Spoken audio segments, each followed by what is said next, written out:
Everyone, thank you so much for joining. Today is the last meeting of this iteration of the Cannabis Oversight Committee meeting. And as with all meetings, this meeting will be recorded. There will be opportunity for public comment. Without further ado, I hand it over to Chair Jamalian. Thank you, Nikesh. I'll also keep it pretty short because it's a pretty massive agenda that we have today in our last meeting.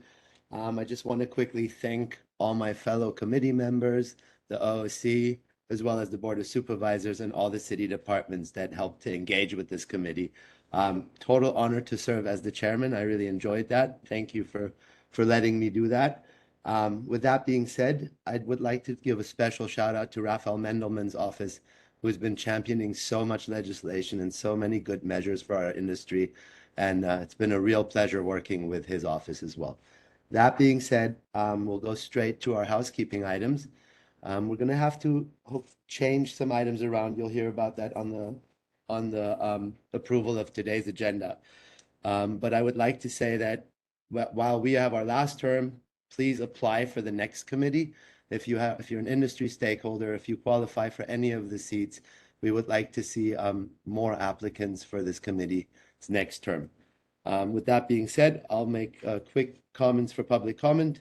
Call in for the agenda item that's being discussed. Please keep your comment to 2 minutes max and focused on the agenda item. There will be a general public comment section in the end.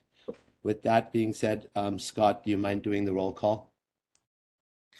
Sure thing, Chairman. I'd be happy to. We will start with the non-voting members.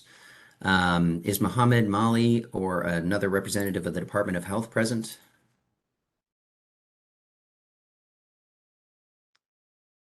Okay, not present.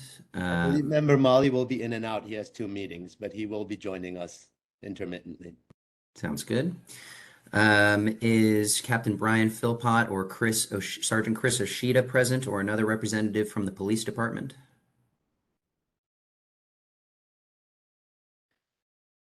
Okay. Is Stephen Kwok, Patrick O'Riordan, or another representative of the Department of Building Inspections present? Stephen Kwok with the Department of Building Inspection. Thank you, Stephen. Are Michael Christensen or Matthew Chandler or Richard Sucre or another representative of the Planning Department present? Matthew Chandler present. Thank you, Matthew. Are Corey Pack or Rosalia Lopez or another representative of the San Francisco Unified School District present? Okay. And Maggie Wieland, Caitlin Azevedo, or Dylan Rice, or another representative from the Entertainment Commission present? Dylan Rice present. Thank you, Dylan. And is Captain Dennis Tsai, Chief Chad Law, Captain Ramon Flores, Lieutenant Victor Wong, or Inspector Norman Wong, or another representative of the Fire Department present?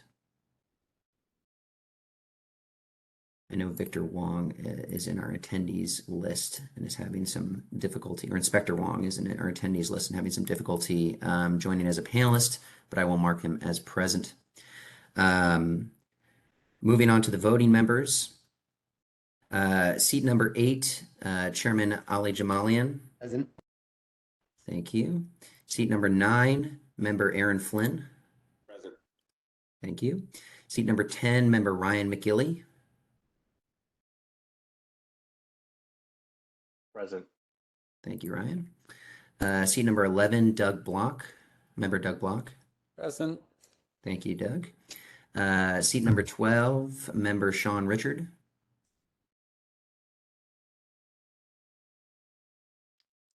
No Sean at the moment. Seat number 13, Member Nina Parks. Present. Thank you, Nina. Seat number 14, Member Brendan Hallinan. Present. Thank you, Brendan. Seat number 15, Member Teresa Foglio Ramirez. Present. Thank you, Teresa. And seat number 16, Member Sarah Payan. Present. Thank you, Sarah. And with 8 out of 9 members present, we have a quorum, Chairman. Thank you, Scott. With that, that concludes agenda item number 1. Moving on to agenda item number 2, adopting the resolution to allow teleconferencing. I think we've all read this a lot, so if we can just go to public comment, I don't think we really need a big discussion or review. If you don't mind opening for public comment, Scott. For sure. Sharing my screen with the information. Regarding public comment for members of the public, please note that you have 2 minutes to provide public comment. After 2 minutes, you will be muted and will not be able to provide further comment for this item.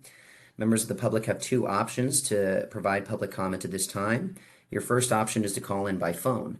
If you would like to use this option, please dial 1-415-655-0001, followed by this access code, 2485-379-2079, then press *3 when prompted to do so.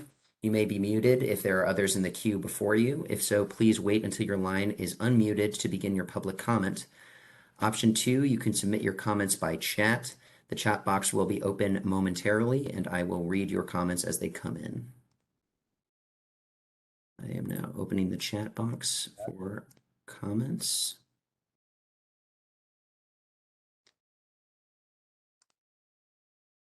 And Chairman, I currently have one call-in user with their hand raised. That's a 415-312 number. Caller with the 415-312 number, you are now unmuted. Please feel free to share your public comment.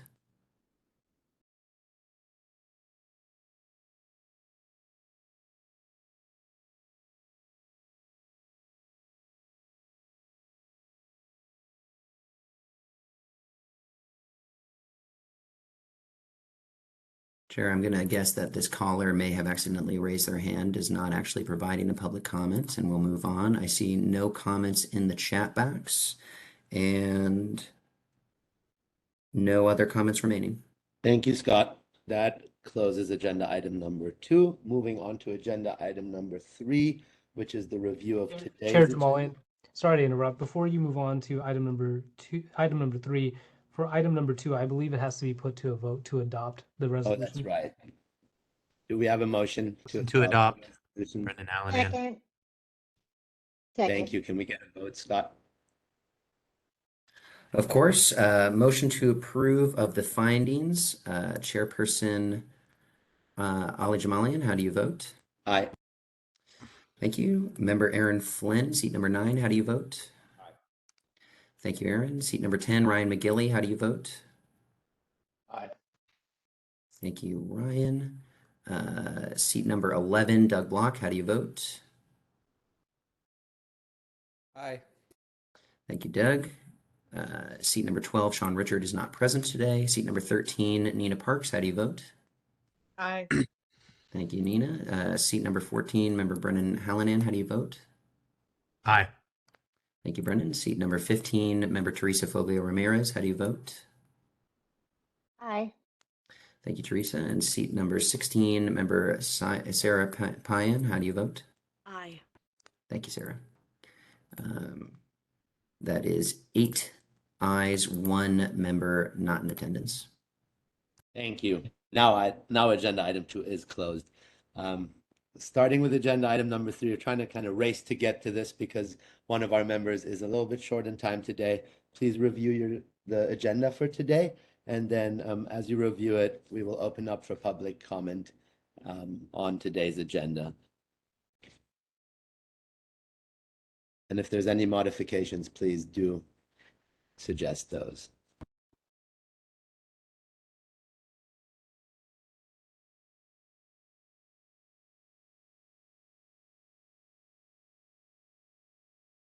But if you'd like to open for public comment while we review, that would be great. Sure thing.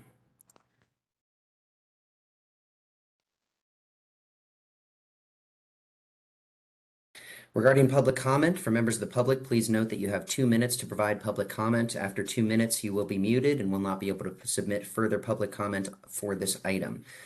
Members of the public have 2 options to provide public comment at this time. The first option is to call in by phone. If you would like to use this option, please dial 1-415-655-0001, followed by this access code, as you'll also see on your screen, 2485 3792079.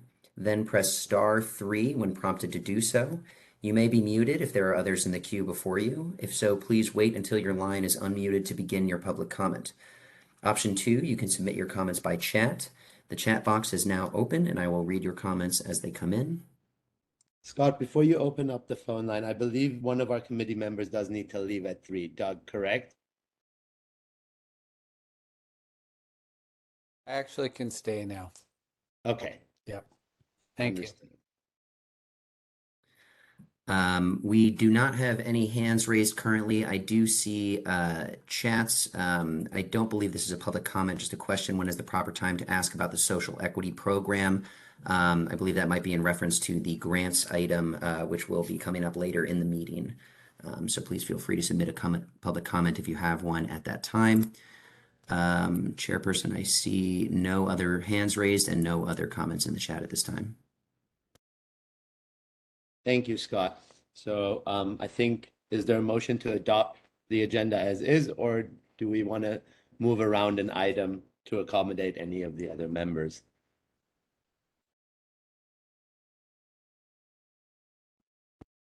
Motion to adopt as is.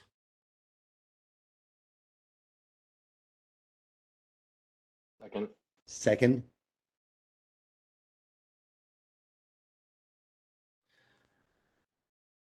Would you like me to hold a vote, Chairperson? Yes, please. I'll second that. So for the motion to adopt the agenda as it stands, seat number 8, Chairperson Ali Jamalian, how do you vote? Aye. Thank you, Ali. Seat number 9, Member Aaron Flynn, how do you vote? Aye. Thank you, Member Aaron. Seat number 10, Member Ryan McGilly, how do you vote? Aye. Thank you, Ryan. Seat number 11, Member Doug Block, how do you vote? Aye. Thank you, Doug. Seat number 12, Sean Richard is not in attendance today. Seat number 13, Member Nina Parks, how do you vote? Aye. Thank you, Nina. Seat number 14, Member Brennan Hallinan, how do you vote? Aye. Thank you, Brennan. And seat number 15, Member Teresa Foglio Ramirez, how do you vote? Aye. Thank you, Teresa. And seat number 16, Member Sarah Payan, how do you vote? Aye. Thank you, Sarah. Chairperson with 8 of the 9 votes. That concludes the voting on this item. Thank you, Scott. That concludes agenda item number 3. Moving on to agenda item number 4. Please take a little while to review the minutes from our October 19th meeting. I'll check back in a minute, but a lot of us had to recuse ourselves from, I believe it was agenda item number 6. So the committee as a whole can only vote to approve all items except 6. Once that vote is taken, a second vote will be taken to approve the item number 6, and that's why they were also sent to you separately in the materials. That being said, please go ahead and review those minutes, and then we'll open up for public comment.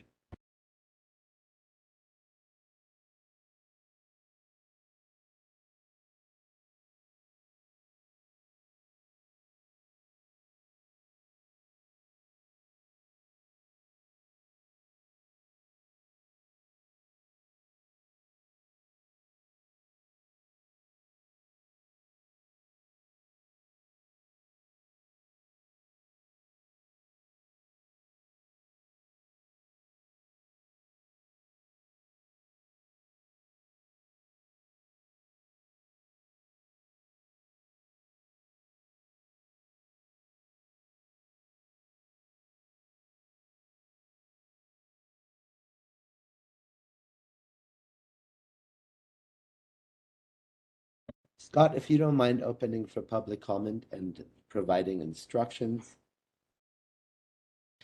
I'd be happy to, Chairperson. Regarding public comment, for members of the public, please note that you have 2 minutes to provide public comment. After 2 minutes, you will be muted and will not be able to submit further comment for this item. Members of the public, you have 2 options to provide public comment at this time. The first option is to call in by phone. If you would like to use this option, please dial 1-415-655-0001, followed by this access code 2485-379-2079, then press *3 when prompted to do so. You may be muted if there are others in the queue before you. If so, please wait until your line is unmuted to begin your public comment. Option 2, you can submit your comments by chat. The chat box is now open, and I will read your comments as they come in. Thank you, Scott. And Chairperson, I see no hands raised amongst the attendees, and I see no comments in the chat currently. Thank you. Committee members, do we have motions to approve the last meeting's minutes without number 6, agenda item number 6, by those that were present before recusal? So moved. Second. Thank you. Can we get a vote? So in the motion to approve the minutes, except for agenda item number 6, seat number 8, Chairperson Ali Jamalian, how do you vote? Aye. Thank you, Ali. Seat number 9, Member Aaron Flynn, how do you vote? Aye. Thank you, Aaron. Seat number 10, Member Ryan McGilly, how do you vote? Aye. Thank you, Ryan. Seat number 11, Member Doug Block, how do you vote? Aye. Thank you, Doug. Seat number 12, Sean Richard is not in attendance today. Seat number 13, Member Nina Parks, how do you vote? Aye. Thank you, Nina. Seat number 14, Member Brennan Hallinan, how do you vote? Aye. Thank you, Brennan. Seat number 15, Member Teresa Foglia Ramirez, how do you vote? Aye. Thank you, Teresa. Seat number 16, Member Sarah Payan, how do you vote? Aye.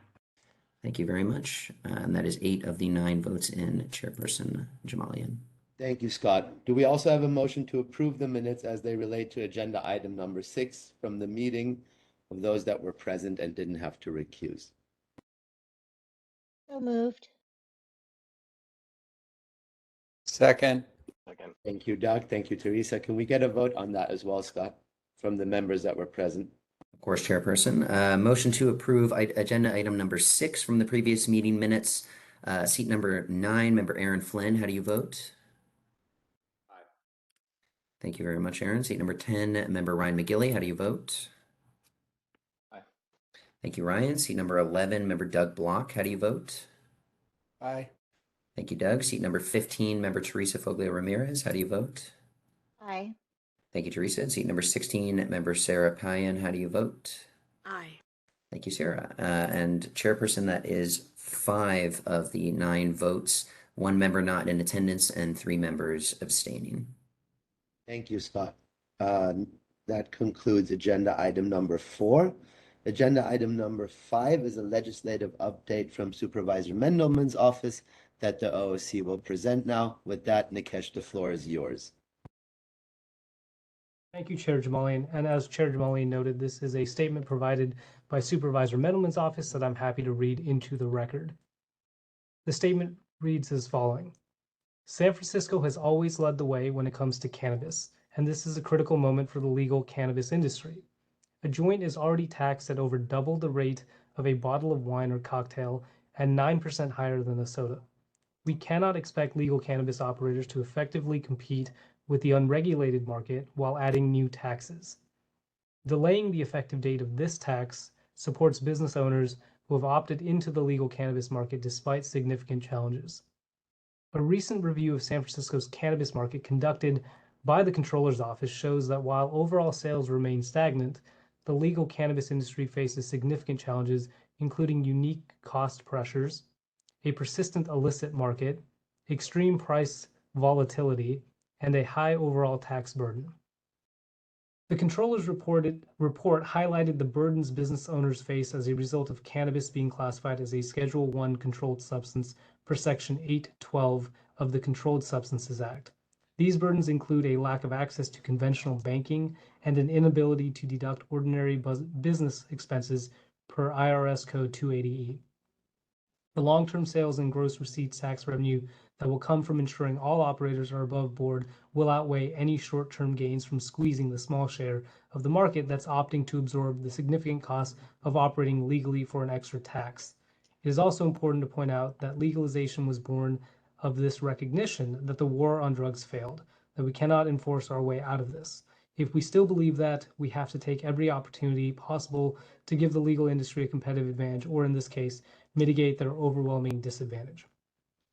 So that is the statement provided by Supervisor Mandelman's office, and as a general update regarding that tax, it was before the Board of Supervisors for a vote from the full board. It did pass 9-2 and is currently in a period of 10 days where the mayor can take action. Following those 10 days, it will be passed and go into effect. So that is the update regarding that tax legislation. And if you have any questions, please reach out to Supervisor Mandelman's office. Thank you so much, Nikesh. Any comments from our fellow committee members? Otherwise, I would open up for public comment.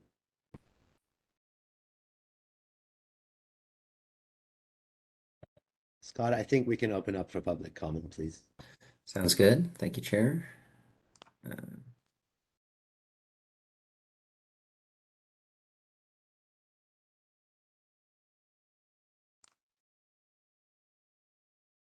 Regarding public comment for members of the public, please note that you have 2 minutes to provide public comment. After 2 minutes, you will be muted and will not be able to submit further comment for this item.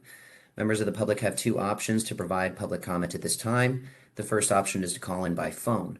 If you would like to use this option, please dial 1-415-655-0001, followed by this access code 2485-379-2079. Then press star 3 when prompted to do so. You may be muted if there are others in the queue before you. If so, please wait until your line is unmuted to begin your public comment. Option 2, you can submit your comments by chat. The chat box is now open and I will read your comments as they come in. And Chairperson, I do not have any hands raised amongst the attendees and I have no comments in the chat. Great, thank you. That concludes agenda item number 5. Moving on to agenda item number. Chair Jamal, and just as a point of clarification, I was mistaken. It's actually a 30-day period, not a 10-day period for the mayor to intervene. So 30 days, and then it'll go into effect. Thank you for clarifying that, Nikesh. Moving on to agenda item number 6, the Compassionate Care Fee Administration.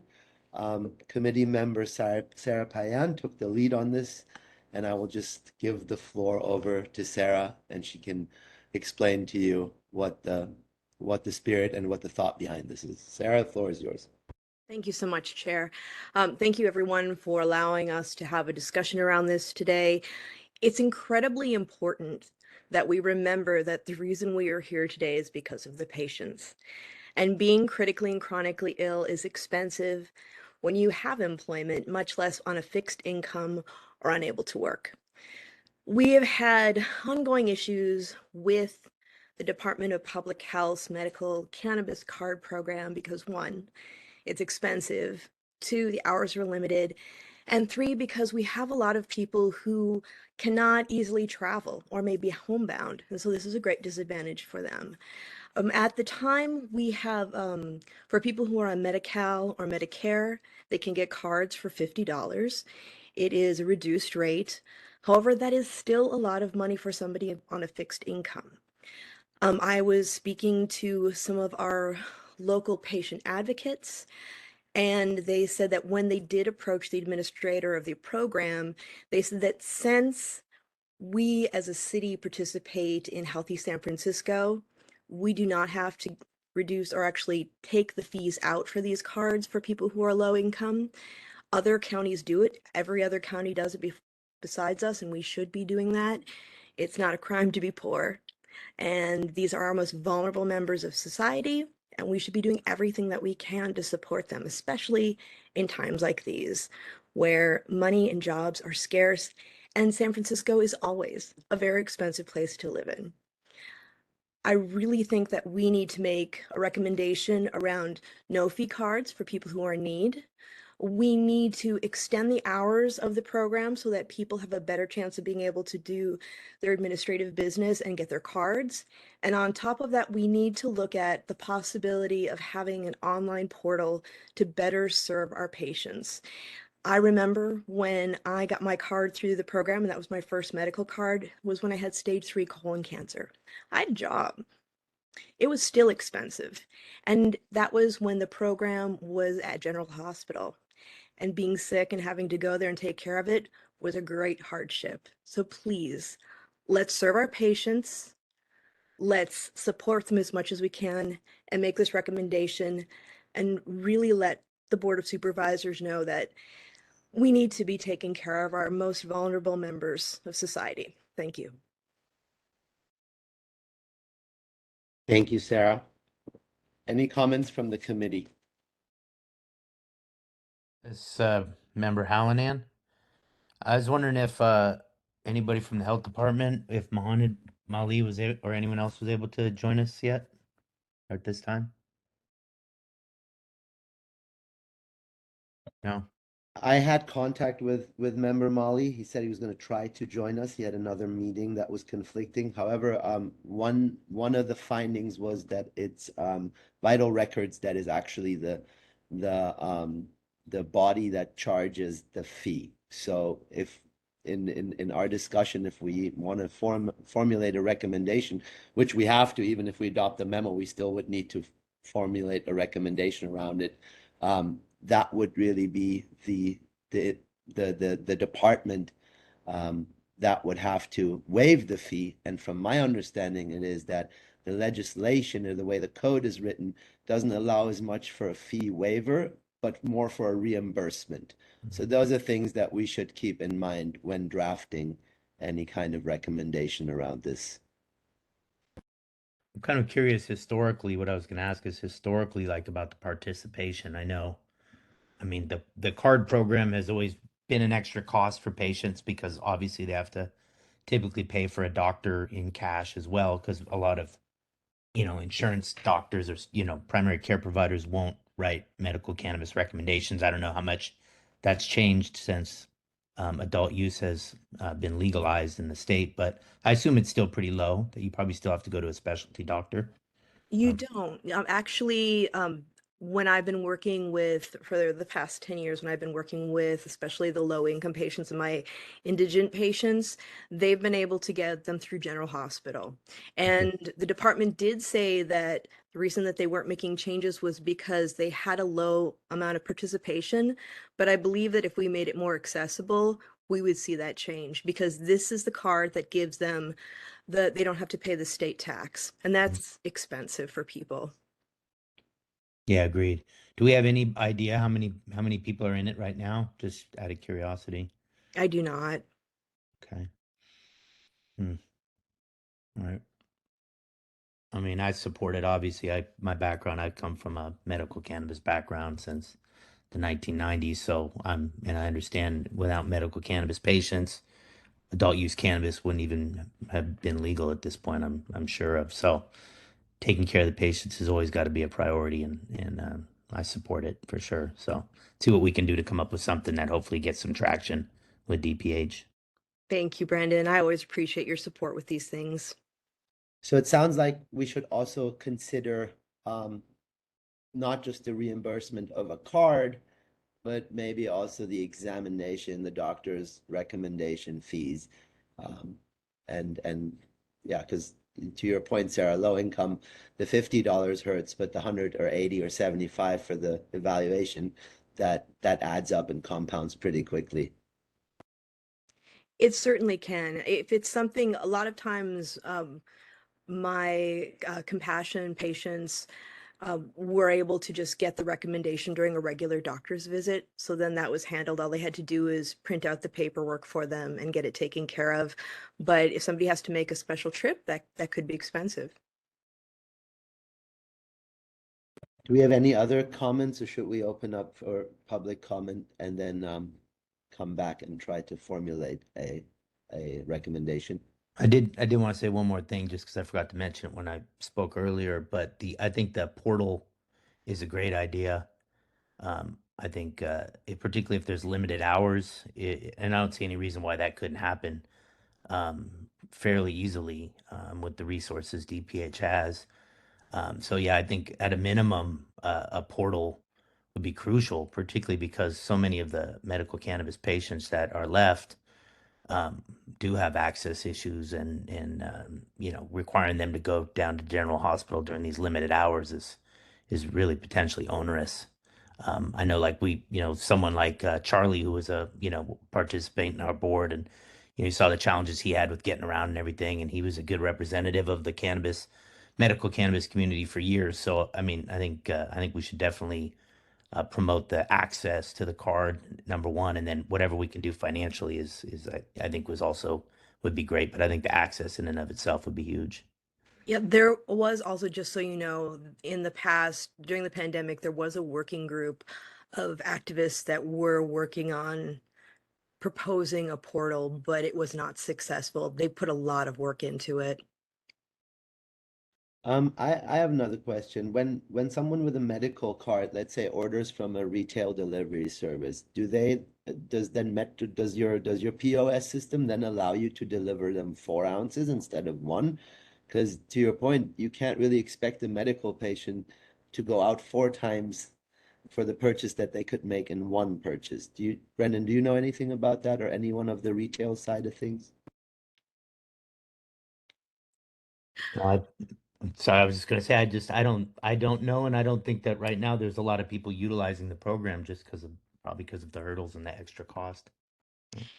I know that in the system at Apothecarium, there was a place where you were able to put in that card, which made sure that they weren't charged sales tax and they were able to purchase their legal limits. And there are people who weren't even looking so much they were looking to do the legal limits, because we have people who come from areas where they don't have access to medical cannabis, so they stock up. And getting the card makes sense for them, and it's a significant savings with the sales tax. So it may not be utilized as much, but part of the issue too is that a lot of people don't understand that it's still available, because we're having this conversation about legalization and not really talking about the fact that medical still exists. I just read an article today that said that medical doesn't exist in California, which is not true.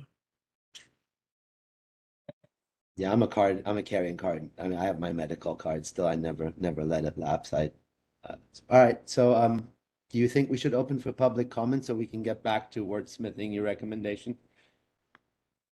Can we open up for public comment, Scott? Sure thing, Chairperson.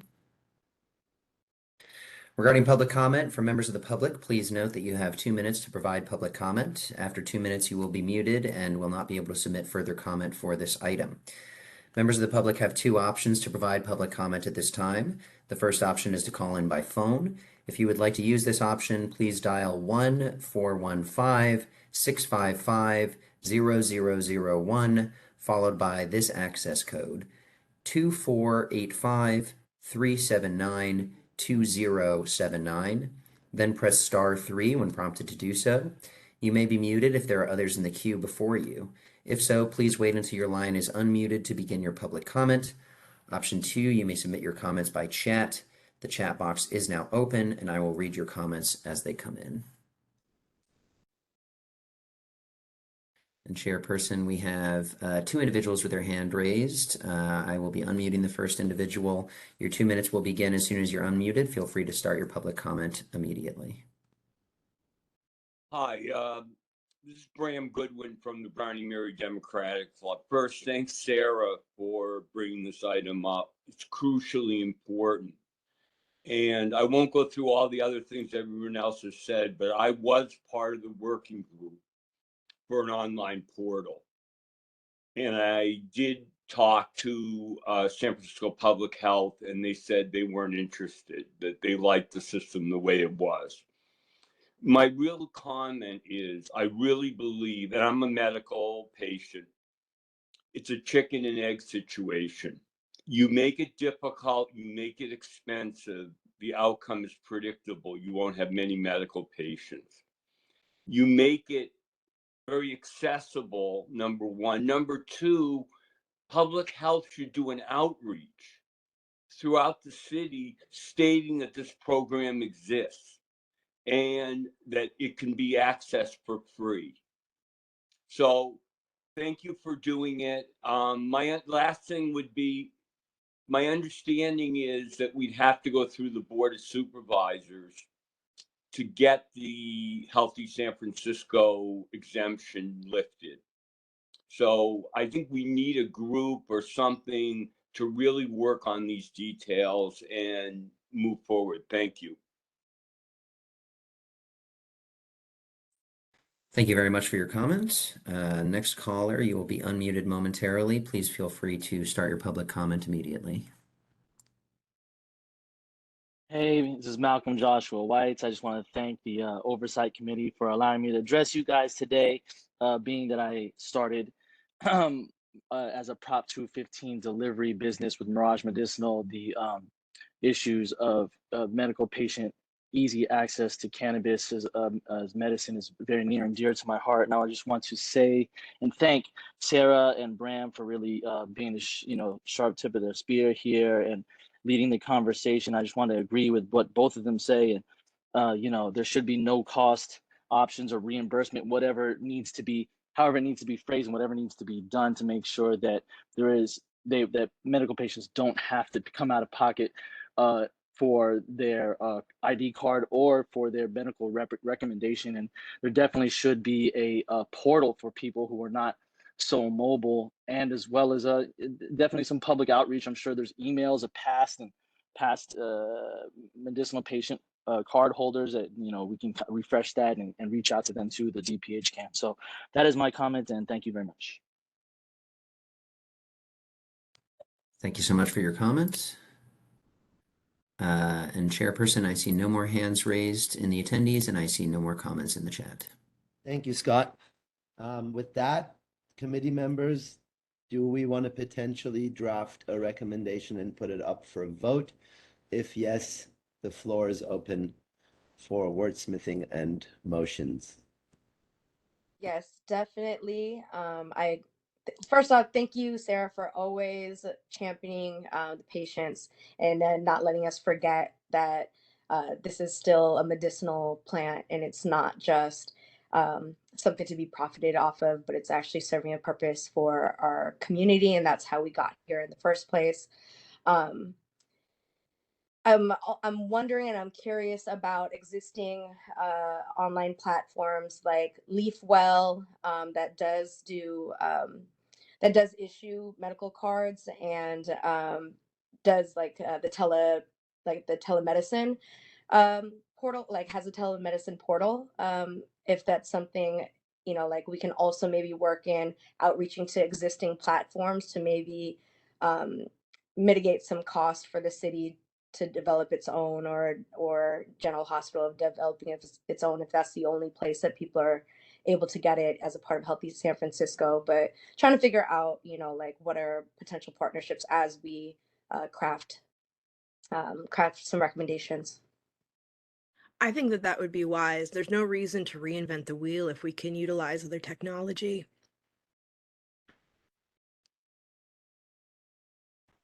Yeah, it seems most reasonable to just interact with an existing platform and just build a very simple user interface that people can fill out, and it goes over, pipes it into an existing system. I think that's a great idea. Bram mentioned in public comment that he was part of that working group, and he's obviously a very available member of our community. I'm sure we all know him, but if you guys want to take the lead and sort of reach out to him, I know he has a tech background, might be able to do some crowdsourcing that way. But in terms of, I think where we can have an impact is trying to at least get the reimbursement for the medical card from the office, from the health department's vital records sub-department, or whatever it's called. Yeah, I agree. The fees are the most problematic thing, and really just it saddens me to see that we aren't supporting people who need it the most. If we can't do anything about the hours or the portal, there's at least the option for caregivers to be able to do things on behalf. But then there's also the issue of, can they just submit a photo of the patient, because normally you had to go in and get your photo taken for the cards. So that would be the only thing I would wonder about. But didn't you always, if you do it online now, if you get your medical recommendation online, you have to give them your driver's license as well. So I feel that with the documentation of the recommendation, that should be sufficient. If you submit that and a picture, they can definitely cross-reference the picture of your license, right? I think that would be a reasonable assumption. Right. So like for what I've experienced in other portals is that they'll have you send your identification and then you holding a picture of you holding your document, like your identification, just to make sure that it's you that is submitting, or the caregiver is actually submitting on behalf of a real person. They're not just collecting IDs, right? They always delivered the cards by mail anyway, right? Mm-hmm. At General, didn't they? Yeah. I don't know. But it's been a while, but when I got mine, I had to actually go pick it up and then they gave me back all my documentation. But it's, I haven't gotten the state card in many years, so I wouldn't know. I recall getting it in the mail, although I don't want to, it's like it's been a couple years too. So But maybe that's something that we can recommend as far as like processes and engagement with, like, say, who is it again? Chair Ali, it's Ram Goodwin. not Bram, but like The department. Vital Records. Department of Records, the Department of Records. Vital Records, I believe. Okay. Mm. Yeah, that maybe we can recommend some best practices to make it easier for them to make sure that they know that they're waiving the fee for the right person, Yeah, so I think what we need to do is we need to formulate something that recommends that you can get your card by mail. I mean, if you can get your driver's license by mail, I don't think there's any issues with getting your medical card by mail, and the reimbursement of the fee implemented by Vital Records or the health department, if you want to keep it a little broader and give the supervisors a chance to research the exact verbiage that's needed. I think that makes sense.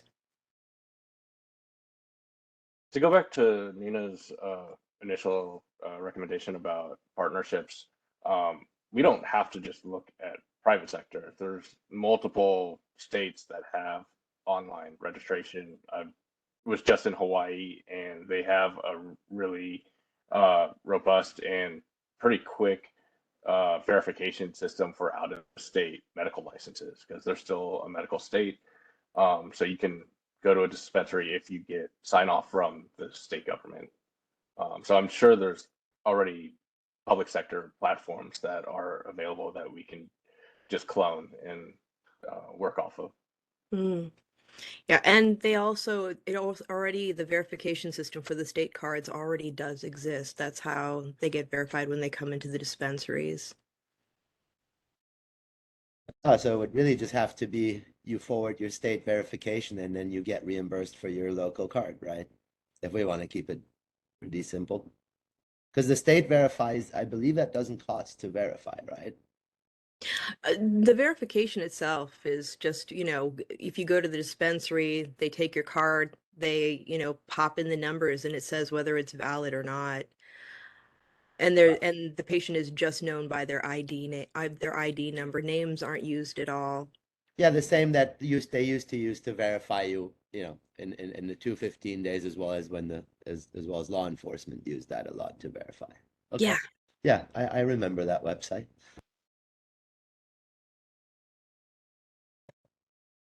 Member Hallinan, any suggestions on how to word this?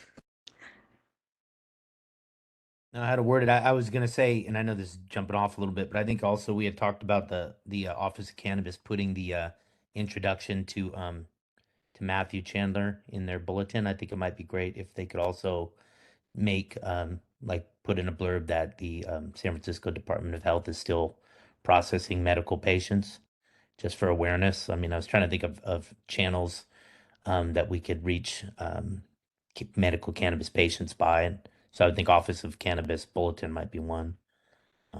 I would want to suggest that to you, Nikesh, if you could. Great. If that was wise, I think that'd be a nice thing to do.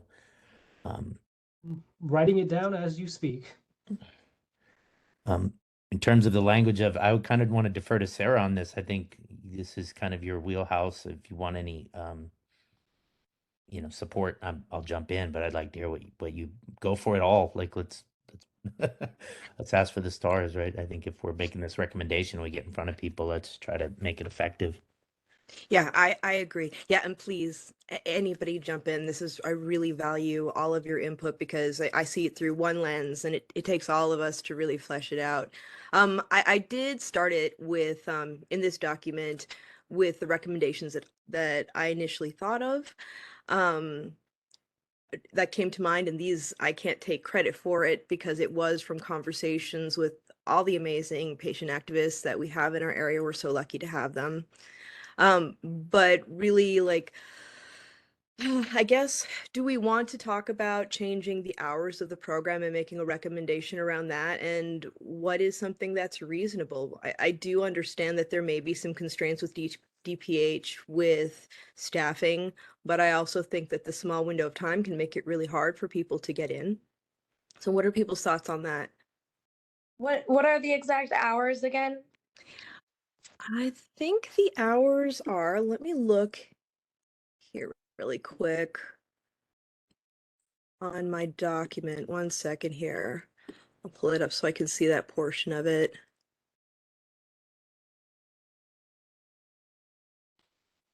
I think it's 1 to 4 if I remember correctly.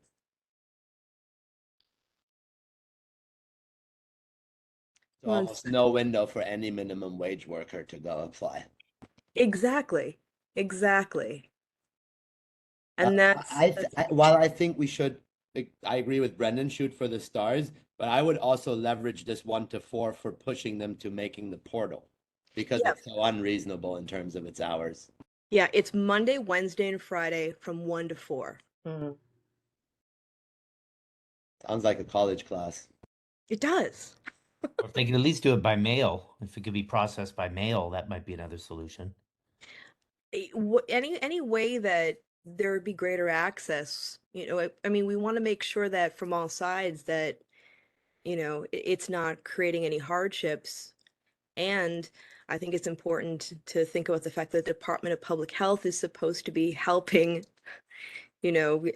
facilitate people who are in need having access to things that affect their health, which is getting their cards and having, not having to spend as much money. So if we could do something like that, I mean, if it could be done by mail, that would be great. I know some people, will probably want to be able to run down there the minute they know that it's available. But other people will be able to plan and wait. So I think making a recommendation around either extending the days and hours and or having things that are available by mail for submission or an online portal, these would all be things that would be really important to be included in that. Yeah, I would just say it should be and extend your hours and make it available online and by mail and reimbursement of the card fees implemented by Department of Health's vital records. Yes. Yes, I agree. Yeah.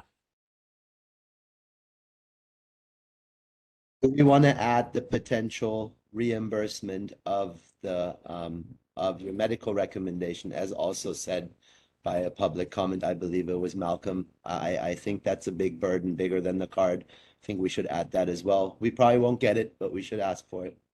Yeah, I think we should ask for everything that we can. I think that's a great idea, and that was something that I hadn't considered. Chair Jamali, just as a matter of process here, if there is someone on the committee that can parrot the recommendation, I can ask Scott to jot it down and then put it to a vote. Just a little bit aware of our timing as well. There's about I agree. 45 minutes. And I think if Sarah is okay with it, I think we have actually identified the points. We want to extend the hours. Given that this is pretty similar to, I believe, most of the medical and clinic hours at General Hospital, I don't know how you want to, what do you want to ask for? Probably not going to get Monday through Friday 9 to 5. But do you have? I think we should ask for it. All right, well, there you go. So extending the hours from Monday to Friday, 9 to 5. That would be one aspect of it. Addition of online and postal processing of MMIC applications and verification, correct? Yes. Reimbursement of card fee implemented by DPH Vital Records, and reimbursement of medical recommendation fees incurred by low-income patients.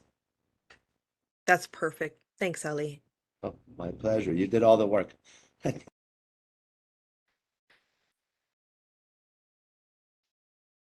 So Chair Jamalian, thank you for that. I think you may have been speaking faster than Scott could type, although Scott, your typing skills are pretty impressive there.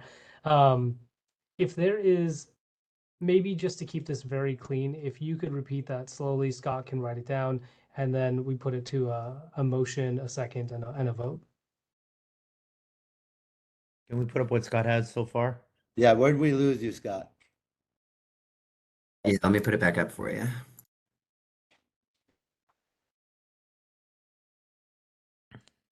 Chair Jamalian, just as a question, who is this recommendation being addressed to? Is it the Board of Supervisors? Well, it does have to be put through legislation, right? So I don't know. I believe so, because the reimbursement of the fee is codified from what I understand. That was my conversation I had with member Molly, where he was explaining that the DPH's hands are pretty tied in this case. So we need to Well, I would say we do it to both of them because they may be able just by, I think it's like an internal policy of how the hours and how they process and stuff like that. So why don't we direct it to both of them? If you're okay with that. That makes most sense. Mm-hmm.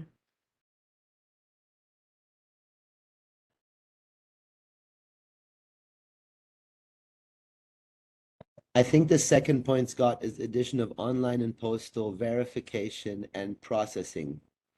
Just so Is of this still medical for? cards and applications. Sarah, do you want to, what's the correct exact term for the medical card?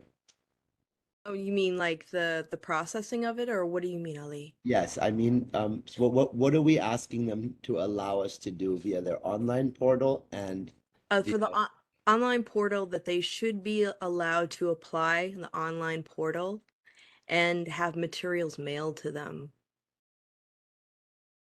so I guess that is verification and processing of applications. That's pretty Yep. accurate then. Okay. That is.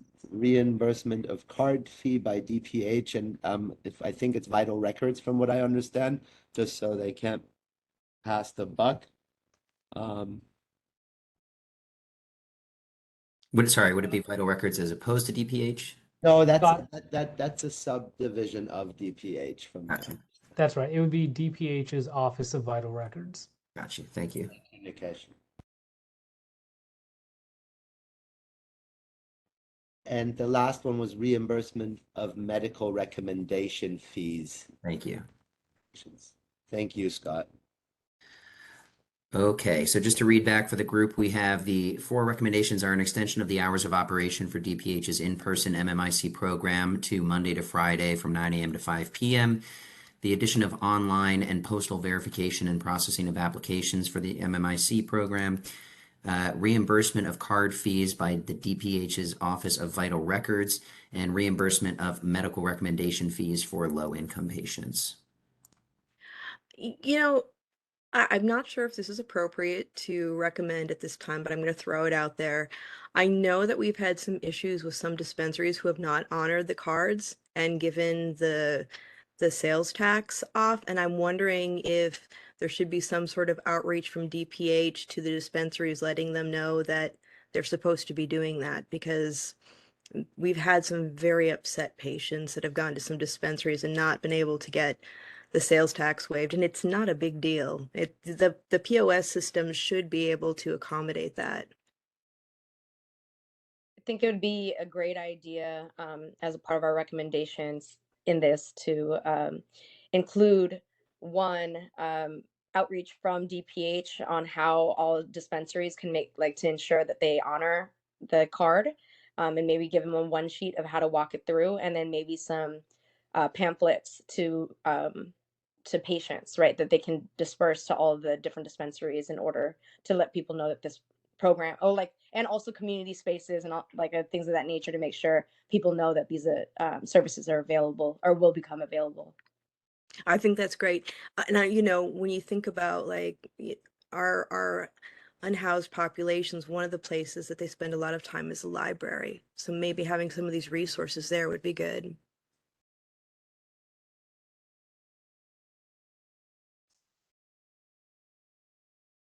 Right. Yeah.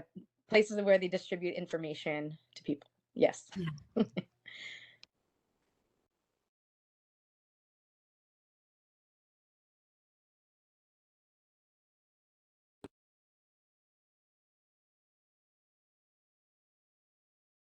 Chair And are we Jamalian, talking just about educational material to be distributed? Because I feel like That was what some of the ask was, even from Bram too, right? Was like okay. some level of outreach, right? So I think what we have here, the recommendations up until the additions are actual recommendations, and the other one is, as Brendan put earlier, is really directed towards DPH. So maybe the addition we just label as recommendations directly to DPH. Please conduct outreach, access to resources. Because I think, to Brendan's point, that's more of an internal thing that they can do. We don't need to ask the supervisors for that. We can just ask the DPH to do that. Correct. I'd be really interested to see when these changes are made, how the participation numbers change. Chair Jamalian, just taking a look at the clock, we're at 2:04, and there are a handful of other pretty timely items before the grant. So do we have a motion to adopt this recommendation as it is worded there? I'll make a motion to adopt.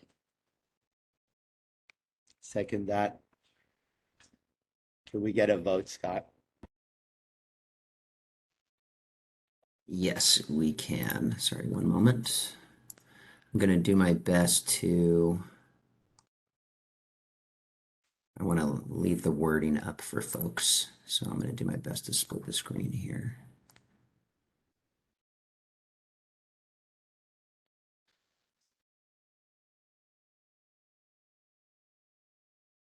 Okay.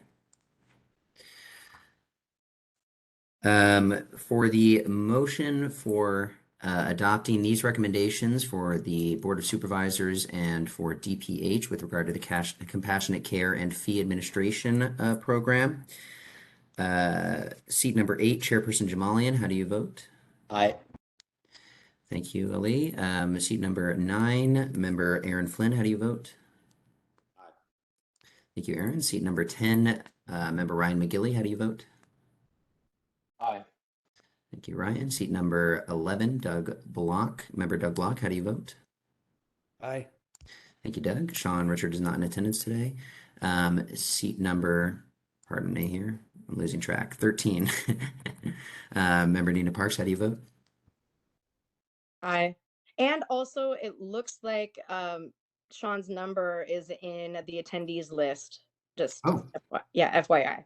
Give me one moment. I will try to get them in here really quickly. Sean's phone number is, you say? Yes. I don't believe I can actually make any of the phone numbers panelists, unfortunately. Okay. They would need to join in through the application. Got it. Seat number 14, Member Brendan Hallinan, how do you vote? Aye. Thank you, Brendan. Seat number 15, Member Teresa Foglio Ramirez, how do you vote? Aye. Thank you, Teresa. And seat number 16, yes. Member Sarah Payan, how do you vote? Aye. Thank you, Sarah. And Chairperson, that is 8 of 9 members voting, with Sean Richards absent or abstaining at the moment. Thank you. That concludes agenda item number 6, I believe.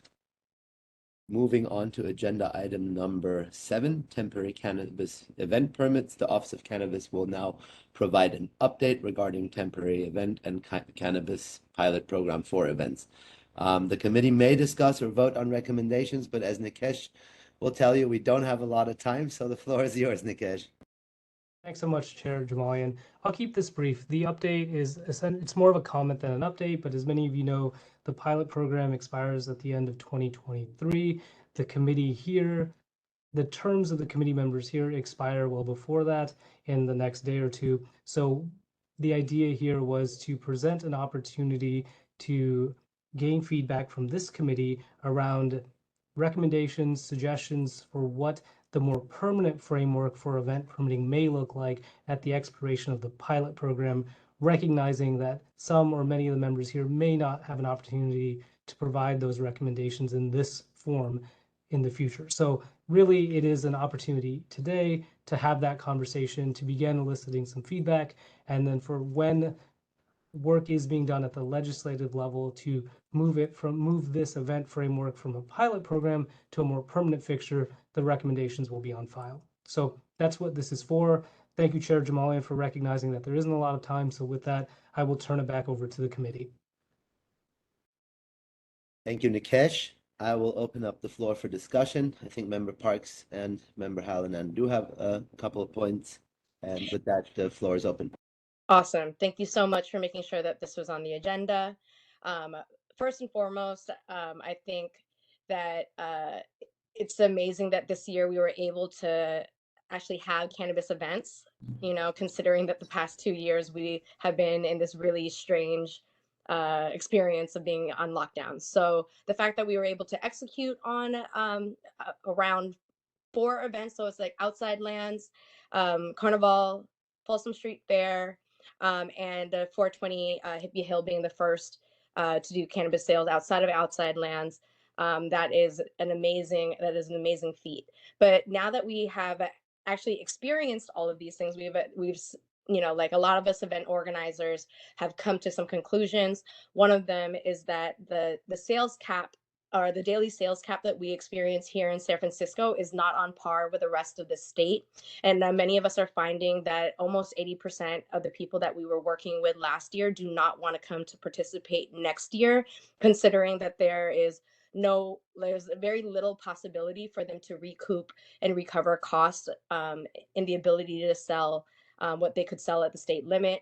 Some of our dispensaries, our dispensary partners are trying to rationalize the expense of hiring more staff, setting up a makeshift like cannabis dispensary in a space, and then not being able to make the same daily sales that they would be able to sell at their establishment.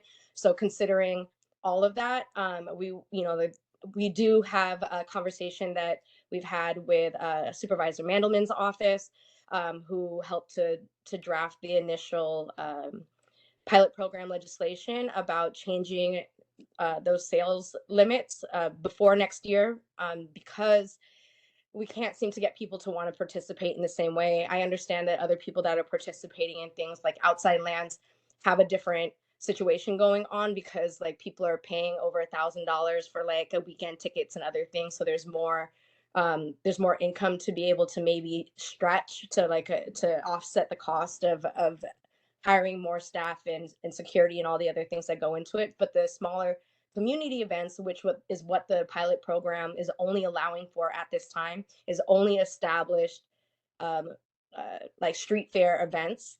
And a lot of those street fair events are put on by nonprofits or in partnerships with things like Park and Rec. And so those budgets are completely different than something like a very high budgeted concert series. So all that being said, one recommendation would be around lifting the sales cap that San Francisco has put and allowing for the regular state to be on par with the regular state sales. No other jurisdiction in our state is not on par with the state daily sales cap. It's only San Francisco that has this limit of 7 grams of flour and 2 grams of concentrate. And the other thing would be for us to have some more discussion around like the mandate of having 3 retailers, because for X amount of population. So it's like if you're serving over 2,000 people, then you would have to have like 3 retailers. However, we're finding that like last time, at least for Carnival, when I did it, the 3 retailers, everybody lost, everybody lost money. They were in a deficient space, and significantly versus what it costs to actually put the entire thing together. And that's not even Like, and that's just meeting regulation, right? Like what it costs us to meet regulation.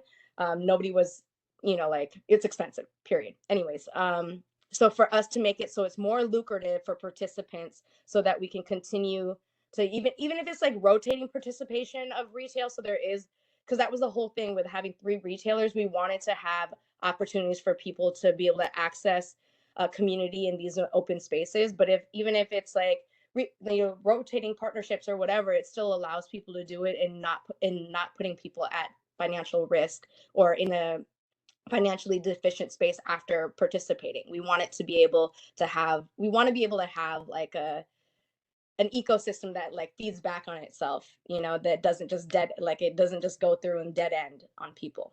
So that's what I got to say on that. Thank you, Nina. And I can definitely attest to your findings of running an event, having supplied a few. You're absolutely right. Not being sure if this was going to be a discussion point, I'd actually written some of the things that you were mentioning down before, like drafting local ordinances and regulations with consideration to small and private events, streamlining of permit applications for special events with a 72-hour turnaround, removal of lower purchase limits. And from what I'm hearing from you, we also want to recommend the removal of the three retailer requirement. And I wouldn't necessarily recommend to do a rotation because I think it's replacing one difficult mechanism with another. Whereas I think you're going to end up finding retailers that will specialize in catering to these Right. events. They'll have, and that gives you also as an event organizer the opportunity to really dial it in with a retailer instead of having to go through that learning curve again every time, right? True. So Mhm. those would be the recommendations that I would recommend. With that, and with Nikesh staring at the clock, I'm gonna ask the rest of the committee members to chime in here so we can get something worded. Scott, I believe you do have some of that wording in my memo already. If we can copy and paste that and quickly adjust it and add Nina's recommendations, we might bang this out in a few minutes. I see Brendan's already I have a quick thinking. question for Nina, actually. I know you said you were talking to Supervisor Mandelman's office, and I know that this was actually intended to be a temporary ordinance until a more permanent one was created, and kind of the data came in from this. I think now we've had it, even though despite the fact that we had the problems with the pandemic, I think we've got good data on what the expectations are and the challenges around these type of events. Was there any conversation about creating new, like kind of more permanent legislation or a working group or Yes. anything, or are we just gonna So band-aid up the old one? So 2 things, right? They are very amenable to one changing the sales cap right now. So I'm collecting signatures from stakeholders just so that they know that this is like a more collective ask versus just a one person ask. So I know that I've sent that letter out to many of you. So if you can, and if you haven't gotten it, if you want to sign on, I'm more than happy to send it to you guys too. But they said that after they receive the letter, they'll convene another meeting with some of the stakeholders from different departments that had chimed in on how it looks like right now, in order to be able to try to make some changes. But they definitely um, are very, very open to changes because it was a pilot program, and they know that we're gonna have continued events going forward, since it's a really wonderful part of San Francisco culture to be able to participate in things like this. So they're definitely thinking about revamping and kind of like using the structure that they have, but opening things up, just as long as we have solid arguments and as well as like a collective voice around it.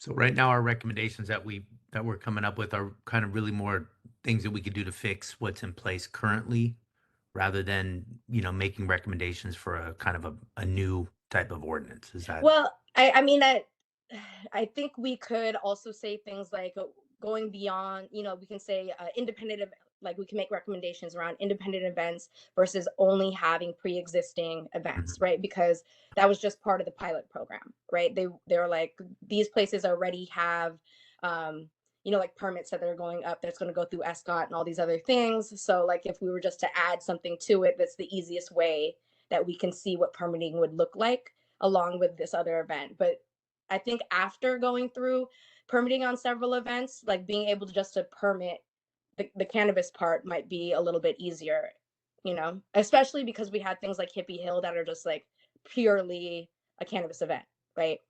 Okay. Yeah. Okay.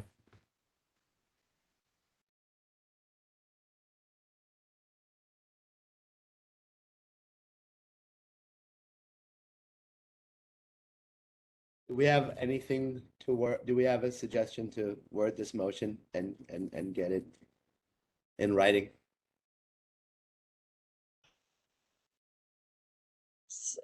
What do we have so far? So I'm not repeating things. I can read aloud what we have written down so far. Lifting the current daily sales cap to align with the current state's standards. The second recommendation is removing the mandate for 3 retailers for temporary events. The third recommendation is drafting of local ordinances and regulations with considerations to small and private events. And the fourth recommendation that I have down is streamlining the permitting process and imposing a 72-hour turnaround time on the event permitting process. I feel like that goes for both pilot project and future event legislation. That could be applied to both, right? Sorry, which point, Chairperson? Well, I think all of those should be considered in future legislation for future events, but can also be considered for the pilot program, because we don't know how long this pilot program is going to run until we have legislation, correct? Well, it sunsets in 2023, so we would hope to have a better, some better language so that in 2024 we can just continue to move forward without a break, right? Because it's Right. yeah. So we would want the lifting of the current daily sales cap, the lifting of the mandate, and the streamlining to be applied to both, right? So if we move drafting of local ordinances below those 3 points, then we can have recommendations and then future and for future considerations, right? Got it. Yes.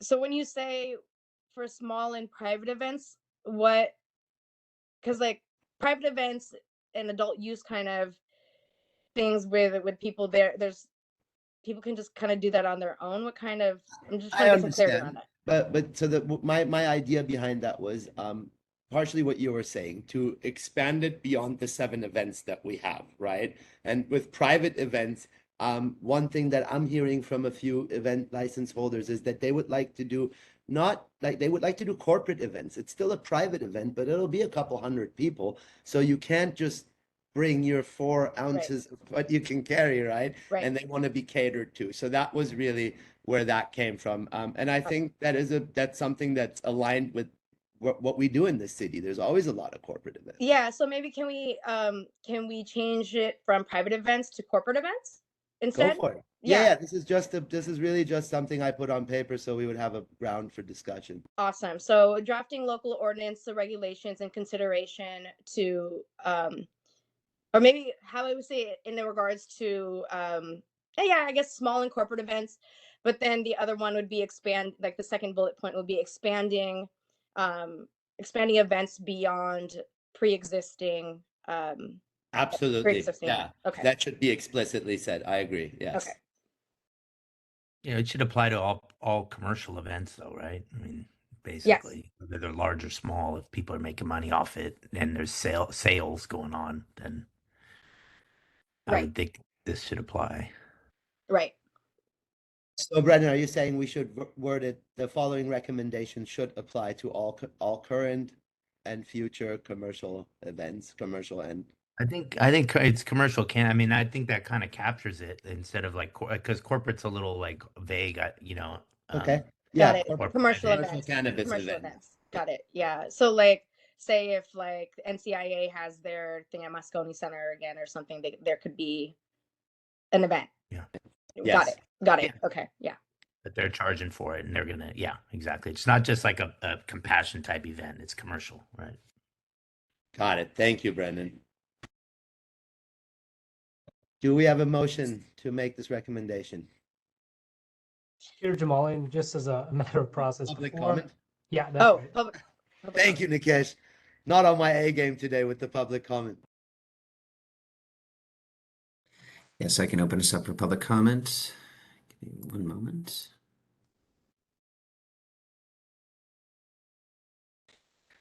Regarding public comment, for members of the public, please note that you have 2 minutes to provide public comment. After 2 minutes, you will be muted and you will not be able to submit further comment for this item. Members of the public have 2 options to provide public comment at this time. The first option is to call in by phone. If you would like to use this option, please dial 1-415-655-0001, followed by this access code, 2485-379-2079, then press *3 when prompted to do so. You may be muted if there are others in the queue before you. If so, please wait until your line is unmuted to begin your public comment. Option 2, you can submit your comments by chat. The chat box is now open and I will read your comments as they come in.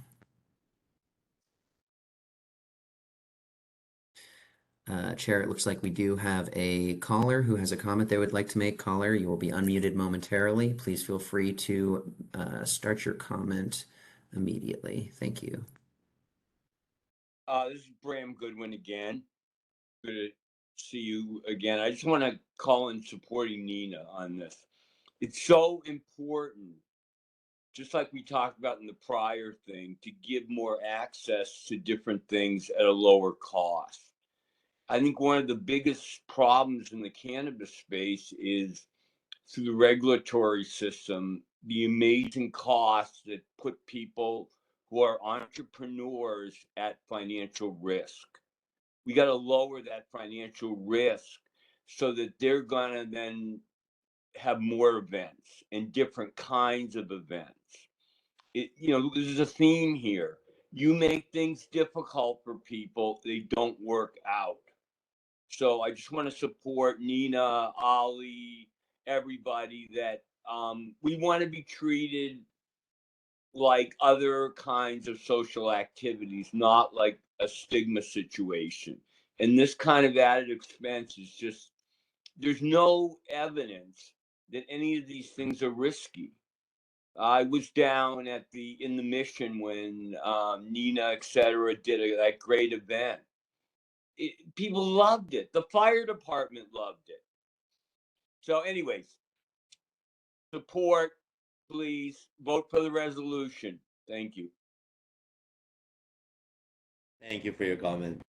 Thank you very much for your comment. I have another comment here in the chat, Chairperson, so give me one moment and I will read it aloud for us.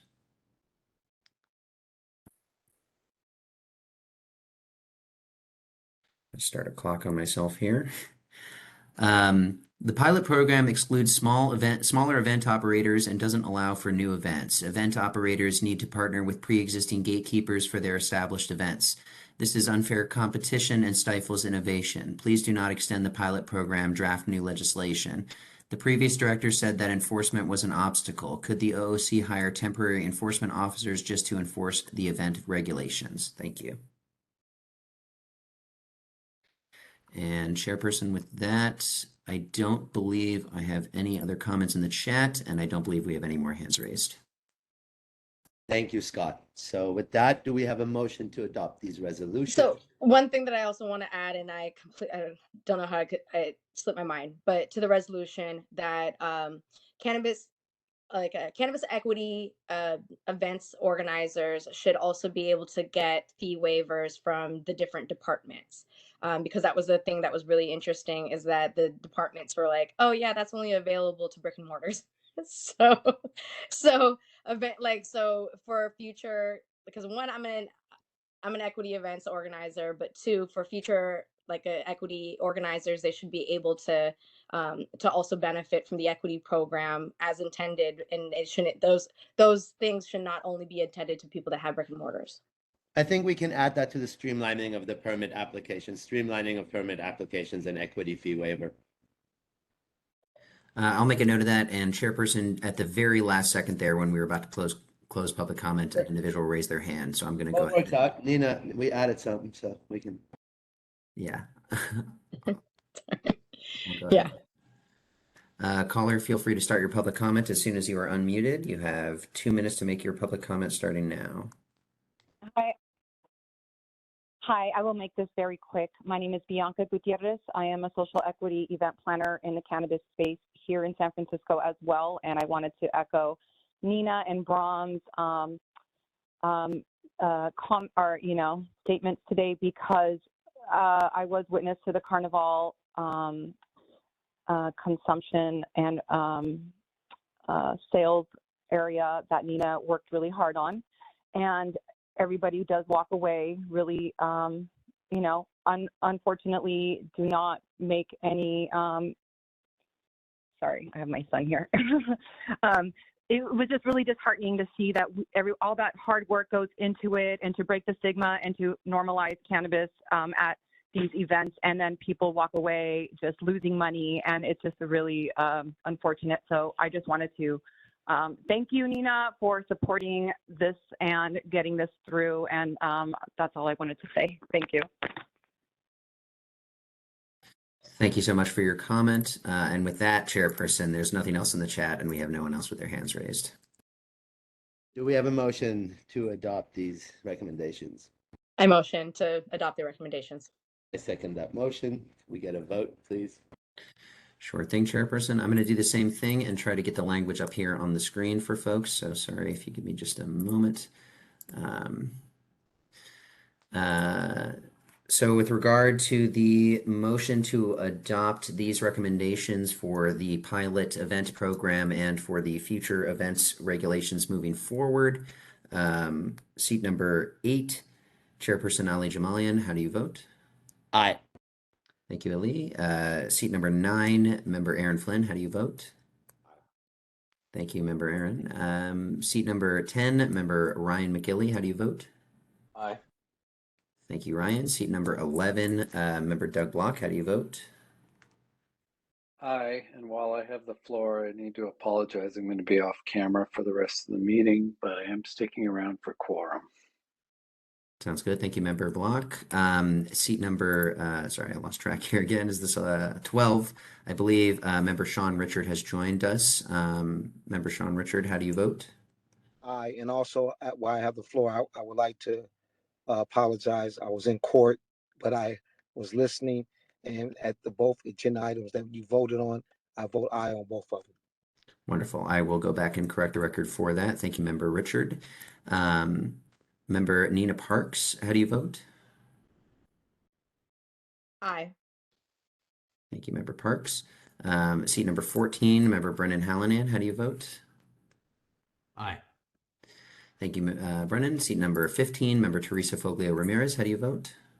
Aye. Thank you, Teresa. And seat number 16, Member Sarah Pyan, how do you vote? Aye. Thank you very much. And Chairperson, with that, we have 9 out of 9 votes in. Thank you. And that concludes agenda item number 7. Moving on to agenda item number 8. And it's also the last item before some of us have to recuse ourselves from the social equity grant distribution conversation. I think we're running very low on time. Nikesh, I think it's sufficient to read the memo into record. If you guys can just put it up, I really don't think we need to adopt any motions or make recommendations around it. These are just items to be flagged for the future committee members. And it really comes down to the future committee, what they want to do with those items anyway. If you're okay with that, then I would proceed as this just being a short presentation. Chair Jamali, that sounds perfectly fine. And if you're able to do that, believe it or not, if you're able to do that within 5 minutes, then we are actually on track. So that sounds great. I'll just remind you that we'll have to leave time for public comment for this item as well. That's why I figured it'd be easier than trying to draft a recommendation around it. So these are things that have been echoed throughout our community in the last 2 years that I got to serve this committee, and things that we didn't really get around to doing, but some of them also we didn't have enough experience. So that's just something that I wanted to flag for future committee members. If there's anything that you guys want to strike out of that, please do that now. If you want to add anything, Otherwise, I would just say, read it into the record and we'll open for public comment.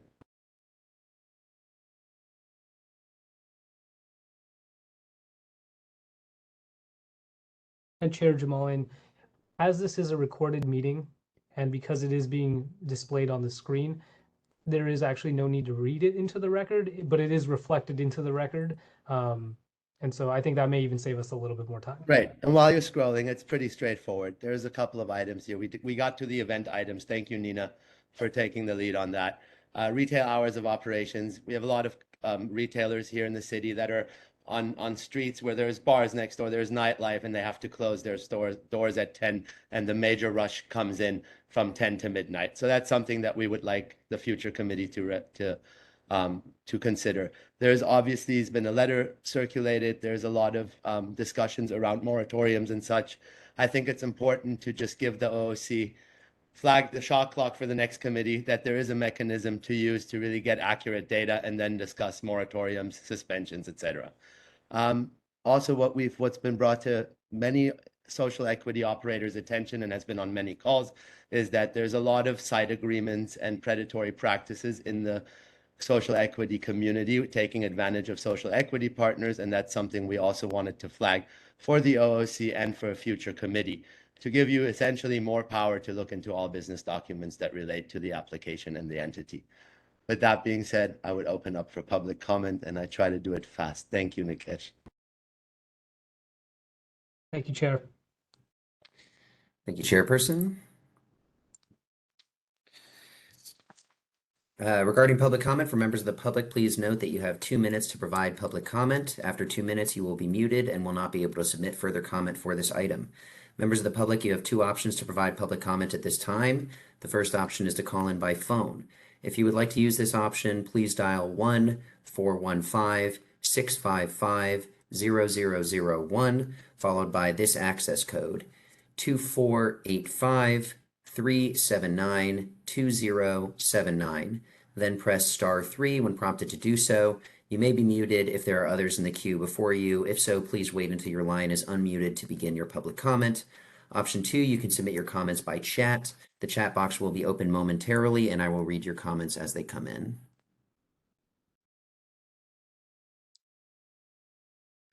The chat box is now open, and we have 1 individual with their hands raised. As mentioned before, please feel free to begin your public comment immediately, and you will have 2 minutes from the moment that you're unmuted to give your comment.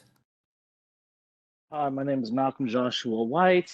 I am a verified social equity applicant. I also have a store on Union Street, 1861 Union with MedMen. Those are my partners over there. And I just want my comment is regarding the tool of a shot clock, which the Office of Cannabis has, had at their disposal since the beginning, as a mechanism to clear out the pipeline and clear off the board and kind of get a supposedly a real look at what's real, who's really going to open or not. And I just say that that's much too little.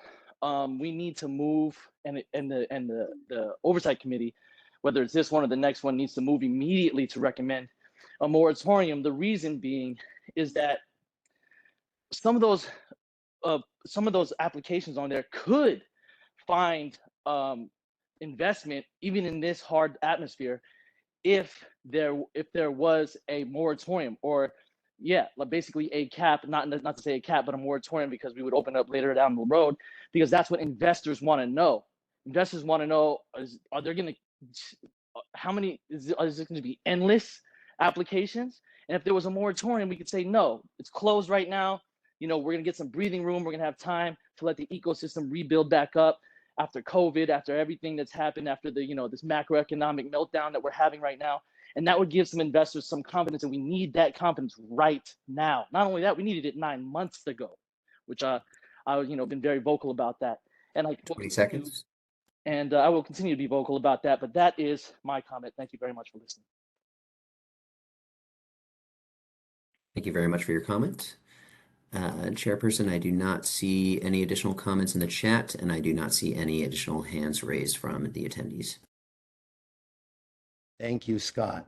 With that, I think that concludes agenda item number 8.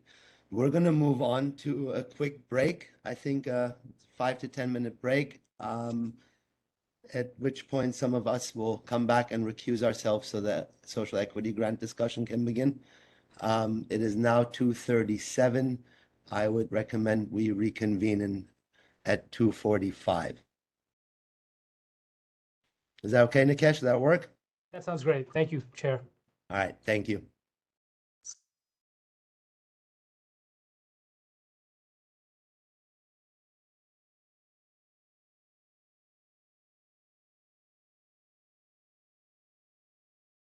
Hello, everyone. We are back for the meeting. Chair Jamali, and I'll turn it back over to you. Thank you, Nikesh. Meeting agenda item number 9 is up now. The discussion about the distribution of the next round of grant funding. The OOC will provide a brief recap of its presentation from the last meeting. This presentation will provide all the relevant data that introduces threshold questions for the committee to address in its recommendations today. It's my understanding that the threshold questions are outlined in a document titled Oversight Committee Agenda Item number 5, Memorandum. I did get a message that some of those materials were, I guess, not the link online for the public to download them wasn't working. If you guys could look into that, if you can check that later, that would be great. And some of us will recuse ourselves for this discussion. And before we do so, I'm going to pass the floor to Nikesh for a minute, since most of us will not log back on and it is our last. Thank you, Chair Jamali. And just to really briefly address the comment that came in about accessibility to the documents, we've identified this error as well. So for anyone who is out there that is having trouble accessing the documents, they are accessible. It's just a matter of opening the file and then taking the specific file, dragging it onto your desktop and opening it that way. There's some sort of disconnect between it being a zip file and actually opening when it's still embedded in the zip file. So if you have trouble, feel free to give our office a call and we can walk you through it. But those documents should be accessible, and we'll keep trying to fine tune this problem. But thanks for flagging it, and I hope this is helpful to anyone who's experiencing challenges right now. Now, I want to say two things to this committee. The first is I do want to apologize if my eyes were being very expressive around rushing the previous agenda items along. The next item that's going to be discussed is a really important one, and it actually brings me to what I would like to say to the committee as a whole is that this committee has taken on a lot of different topics, and at times, because there are so many different sectors of the cannabis industry that this committee has entertained, discussed, and made recommendations, it may not always feel that those recommendations get the traction that they deserve. But one area that I can unequivocally say that your work has been very influential to our work and to the local industry here is with respect to the grant recommendations. So I do apologize if I was pushing it along a little bit earlier, but I also want to acknowledge that that work really matters. Your work has really mattered for our office. It's not always obvious, but it always is sort of working behind the scenes. Sometimes it's very visible. The grants discussion is one of those areas, but we are always listening. And I wanted to say on behalf of the Office of Cannabis, this iteration and past iterations that were here when this committee was inaugurated, we want to thank you for your service. We will miss working with each of you. We encourage all of you to apply. We encourage anyone who's listening to apply. The committee is very important and does provide very valuable feedback and recommendations. So thank you very much to everyone here.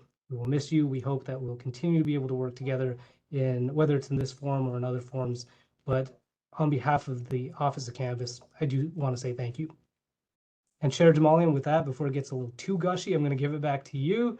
And if you'd like to give any sort of final remarks before you initiate the recusal process, that'd be great. Thank you, Nikesh. I don't have any more final remarks. I made them in the beginning. If any one of the members that have to recuse themselves want to make a final remark, the floor is yours before we start the recusal process. Definitely. So I am very honored to have served on this committee, one as the very first chair of the Cannabis Oversight Committee, and then to do the continued work and to serve 2 terms, I think has been very enriching and such a wonderful growth process of learning about city leadership, as well as how to move things along in a more official capacity. I will not be applying for the seat again because I think it's also very important for there to be diversity of voice and for other people in our community to be able to step up and also gain experience as members of this committee and to bring their experience and their community's voice to the table. And so I'm really looking forward to seeing who will be coming on next as leadership and rejoining, so I don't have to recuse myself from certain conversations. So I'll see you guys from the bleacher seats next time. Thank you, you, Member Nina. Parks.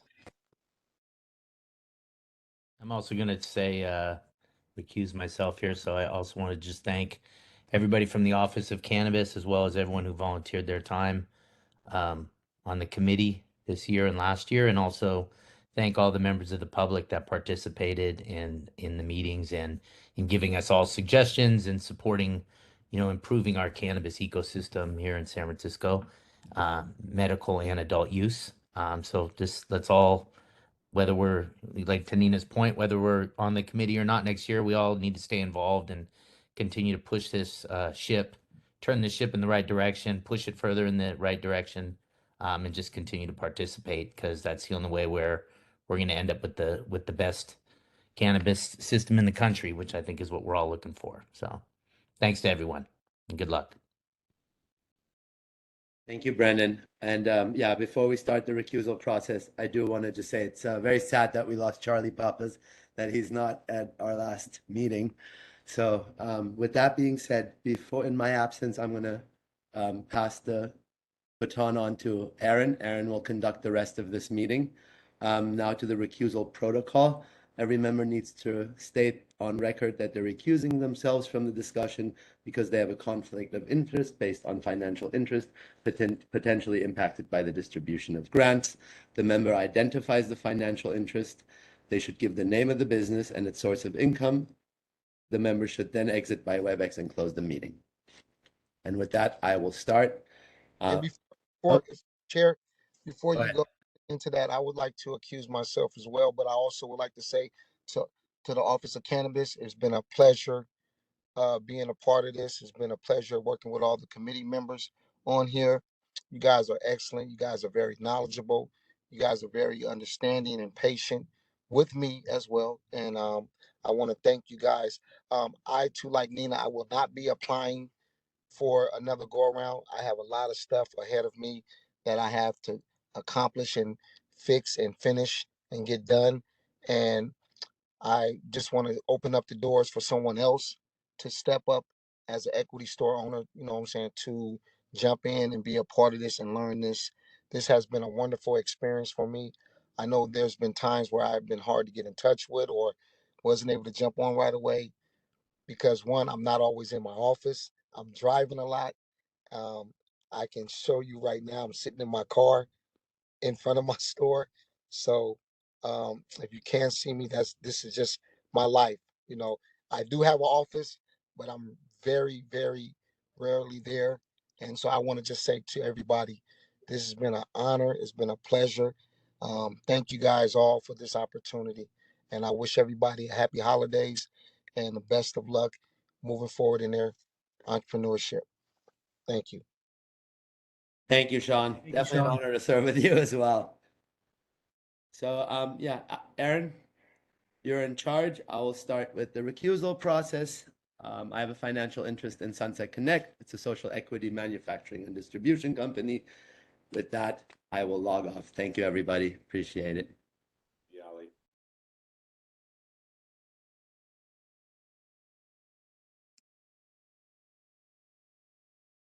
Sean has a stake in the equity grant, and I would like to accuse myself, and I'm logging off. You guys have a wonderful holiday. So Nina Parks, I'm recusing myself. My business is Gift of Doja. Brendan Hallinan, I'm going to be recusing myself as well. My business is North Beach Pipeline. Good luck, everyone. Thank you.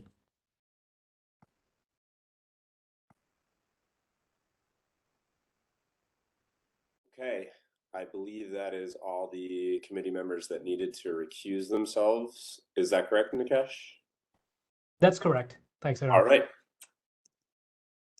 So picking up where we left off at our last meeting on 10/19,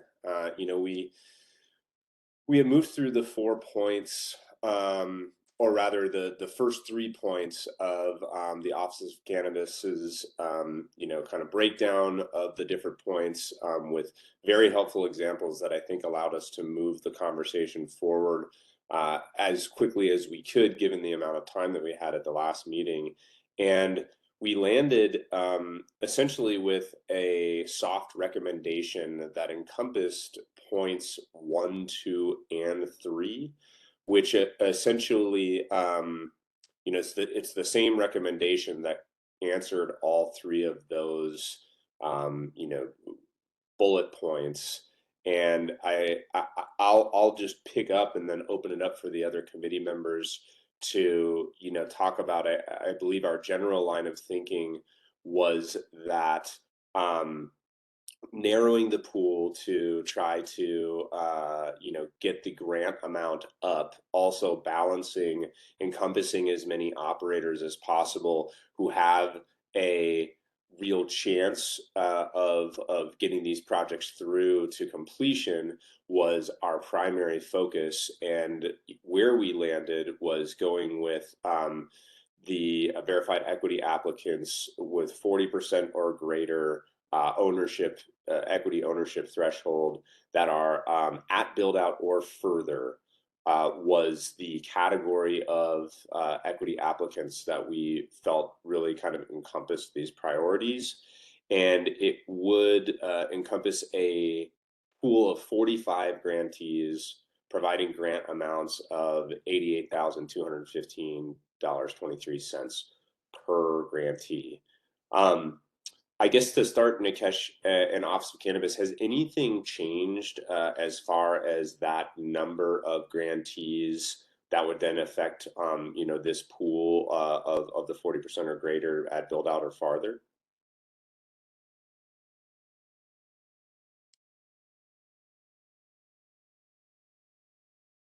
Okay, sorry about that. So the answer to the question is nothing has changed significantly, and even if it has, it's still the movement would not impact the aggregate number for the most part. So the short answer is no, not really. Most of the information that was presented about a month and a half ago is still pretty current. Okay, great. Thanks for that. So then I believe, and please other committee members, let me know if there is a better suggestion on how to move through this. We could quickly touch on items 1, 2, and 3 to confirm that we still feel that our initial soft recommendation is the one that we want to proceed with. And after doing that, then we can touch on item 4, which we did not get a chance to get into at all last meeting, in regards to utilization threshold. How does that sound to everybody?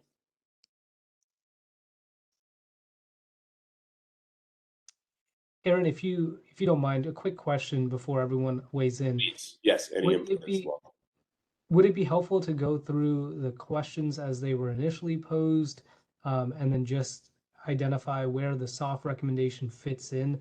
As you mentioned, of the 4 questions, the soft recommendation essentially covered 3 of those questions. And then there was this remaining question that I hope you can see on that I'm sharing from my screen, question number 4, that the committee did not quite get to. So we're happy to provide a little bit of a refresher. If the committee just wants to take it from what's on the screen, I'm happy to recap what that soft recommendation was and move it to question 4. That would be great. Okay. So as a quick recap, there were 4 questions that the Office of Cannabis had posed through a memo. This committee contemplated those questions during the last meeting and issued a soft recommendation that, in our opinion, addressed 3 of the 4 questions. The first question was, does the committee have a preference on the size of the award amounts? The soft recommendation, as Member Flynn noted already, was go with VEAs 40% or greater and are at build out or further for a total number 45 of grantees providing grant amounts of 88,215. So the way that we construed the answer to the first question was that the total number of grantees is 45.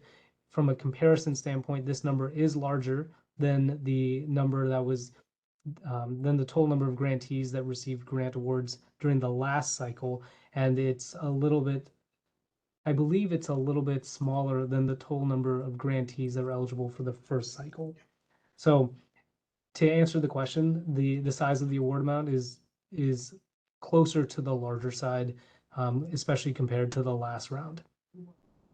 The second question that was posed was, given the spend down thresholds to be eligible for subsequent Go Biz grants, and this is a really important point, the next round of grant funding is, so future rounds of grant funding are contingent upon a spend down rate that's associated with the next round of grant funding. So to put that more simply, if a certain amount isn't spent in the next grant cycle, then it'll impact the Office of Cannabis's ability to receive future grant funding. So it won't impact this next round, but it will impact the round after that.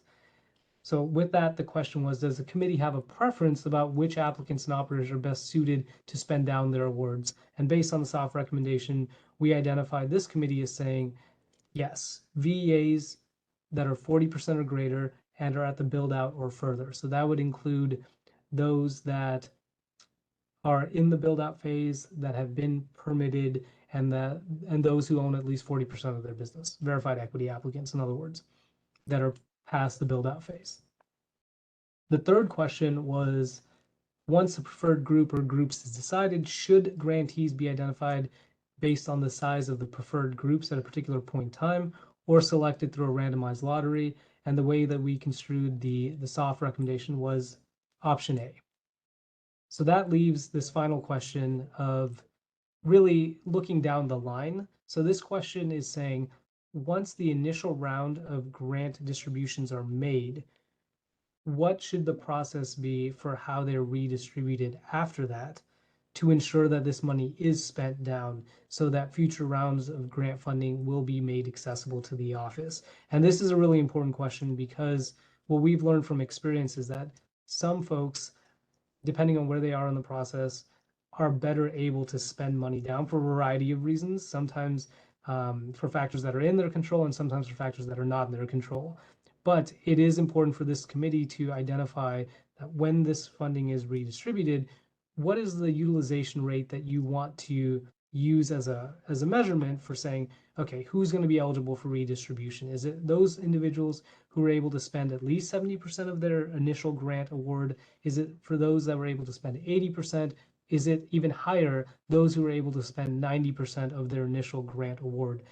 To put this into concrete numbers, what this means is that if the utilization rate is 90%, then that means that the initial spending requirement for each grantee is a little over $94,000. If it's 70%, it's a little under $74,000. Jeremy, is there any additional context that you want to provide in terms of contextualizing these numbers, right? Because as you can see, if the threshold is 70%, then there's still a sizable amount of money that the grantee would have to spend down in order for our utilization rates to be met. It's almost $30,000. So Jeremy, anything else you want to add? Sure. Thank you, Director Jeremy Schwartz, Office of Cannabis. Echoing and expanding on Nikesh's points, in order to be eligible for future awards, the city must demonstrate that grantees realized most of the extent of their award. So what San Francisco was given, we have to demonstrate 80% was dispersed around September of 2023. Similar to our prior grant exercises, the Office of Cannabis conducted a reallocation effort where certain folks who demonstrated a willingness to spend down their award at a certain amount, there's a moment in time around next summer where we would evaluate how many of our grantees spent down their award to inform how many grantees will be reallocated the remainder of unspent grants to those that have shown the ability to move forward. So this grid helps to contextualize what those numbers mean.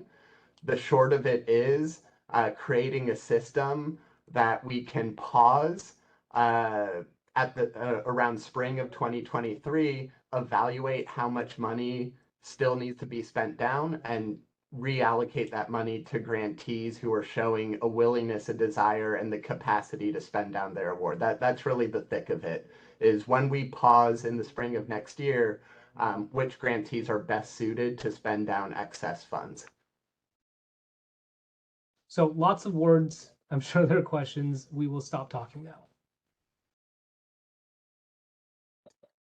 So to understand the first phase, when does phase one of the grant distributions actually happen? Is it January? Correct. So the preliminary schedule is to circulate letters of intent to eligible grantees in January to see how many of the eligible grantees actually want to move forward with contracting. From February, March, folks will then go through contracting with their grant agreement via DocuSign. From there, we can release the funding request forms to grantees. So for a period from February, March, April, May, folks would have that runway to spend down their awards, either reimbursement or advancement. And then around May, June would be that reallocation exercise where we would then pause, see where folks are at, and then reallocate the money that has not yet been spent down to grantees that are eligible based on COC recommendation. So, for example, Aaron Flynn is an eligible grantee. He demonstrates that he spent down 80% of his award by May of 23. He would then be eligible to be redistributed excess grant funds from the period of about May, June through September to strengthen everyone's ability to spend down the remainder of the grant award. Okay, thanks for that. So to encompass sort of the two time periods, there are essentially roughly 3 months, maybe March, April, May to spend down the initial award, and then 4 months. I guess part of my question is, yeah, rough time frames. What's the duration? Is it 3 and 4, 3 and 3 months? Is the first time period actually shorter than the second time period, or are they about equal? I understand that these are moving targets. Yeah, great question. So they will be about equal terms. It will be a bit of a fluid situation depending on how folks get contracted, go through it. But I think for this purpose, we could say if folks get contracted in February, they have February, March, April, May to spend down the award, 4 months. Reallocation, June, July, August, September, similarly about 4 months for the remainder of the award. Understood. So if they were to operate at a consistent spending cadence, then really, in theory, if they were able to spend 50% of their initial of the overall allocation in the first phase, then they should be able to spend the same amount in the second phase because there are two equal amounts of time. Things don't necessarily work that way. I'm just kind of trying to level set a little bit so that we can think this through.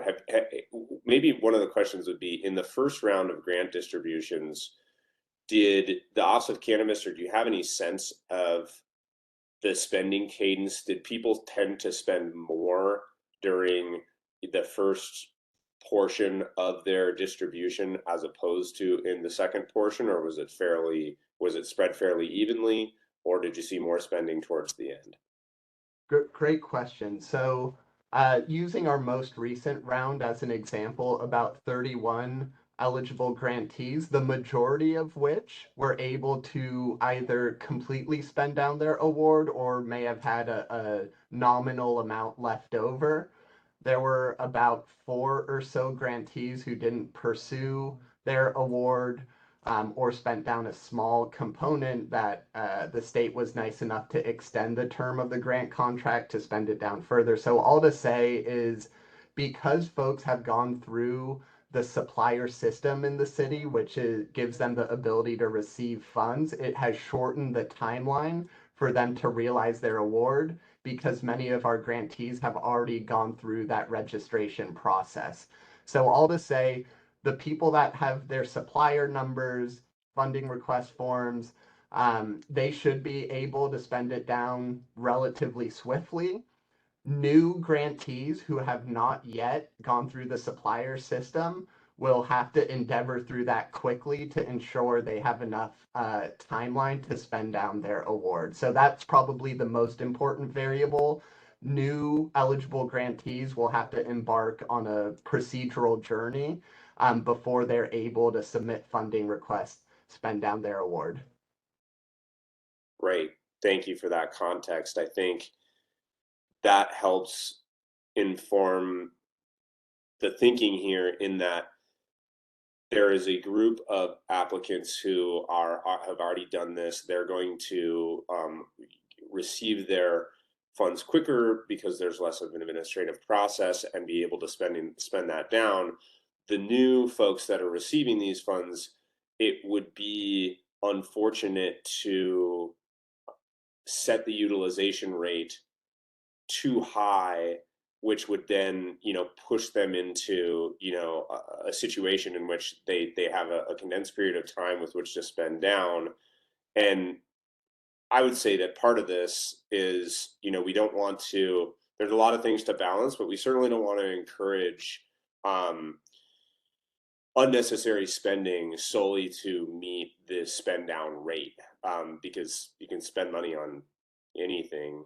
And there are plenty of things when you're in the midst of a build out that could easily suck up cash. So, I mean, yeah, I guess we're trying to balance, not setting the rate so high that it would be really difficult, especially for people who are just receiving this grant for the first time, much needed. But not setting it so low that, we risk the potential of having affecting these funds in the future. Member Flynn, if you don't mind, there's a question I'm going to ask Jeremy, which I think may feed into where I think you're going with the comment that you just made. So, Jeremy, you may not know the answer to this question, but I'll ask it anyway. Do you have a sense, based on the soft recommendation here, of how many grantees would be first-time grantees that would have to go through the process of getting their supplier numbers, getting registered, that could address that would be relevant for the purposes of what Member Flynn is saying here? Because essentially, if that number is very low, like let's say it's 1 or 2 people, then the thinking that setting the utilization rate too high, because ultimately new grant recipients won't have enough time to spend it down in the initial spend down period, it really doesn't matter, right? But if that initial number is higher, then I think what Member Flynn is saying is very much in play. So do you have a sense of just what that new pool of registrants look like based on the soft recommendations here? Absolutely. So in the prior slide, I think it was about 48 or so. One more. 45. Excellent. And we had 31 before.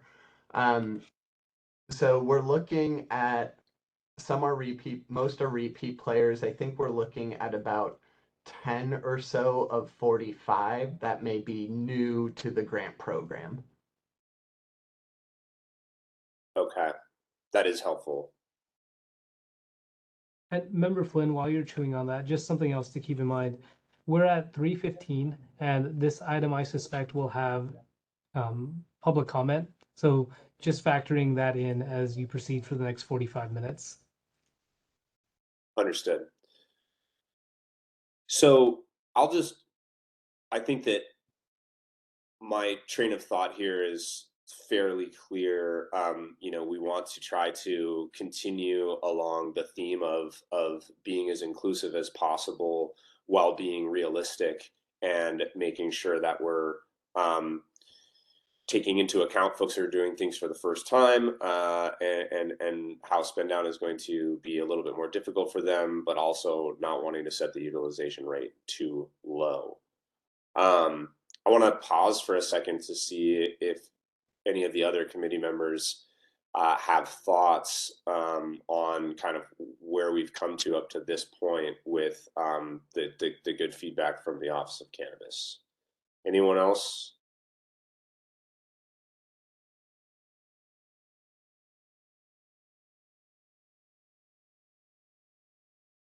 Just to jump in here and say thank you to everybody, including the other panel members, for a very thoughtful discussion and trying to really balance making sure that we are spending our money wisely to support companies that can succeed, but also not cutting off potential new applicants, equity applicants, from coming into the program and getting the grants. So I really appreciate how thoughtful the conversation has been. I would second what Doug said. I think that there's just been a really thoughtful approach to it, just making sure that people can make the most out of the funds to set people up for success.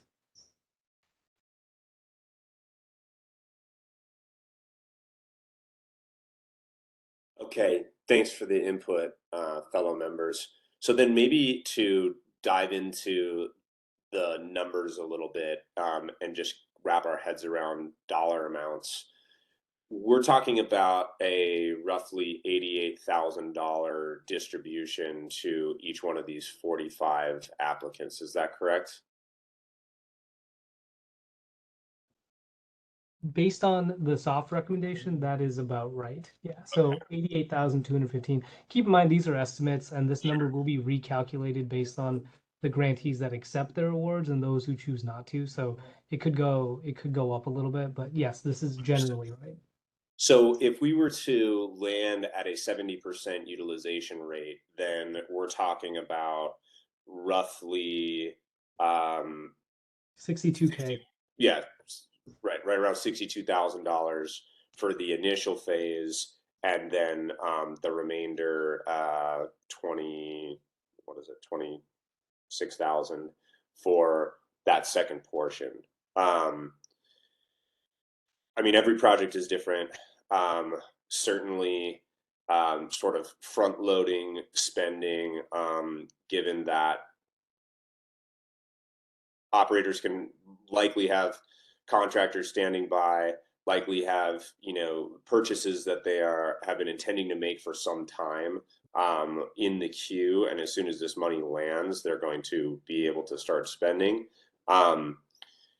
It seems to me like a 70% threshold utilization rate balances out these various different elements in a fairly decent way.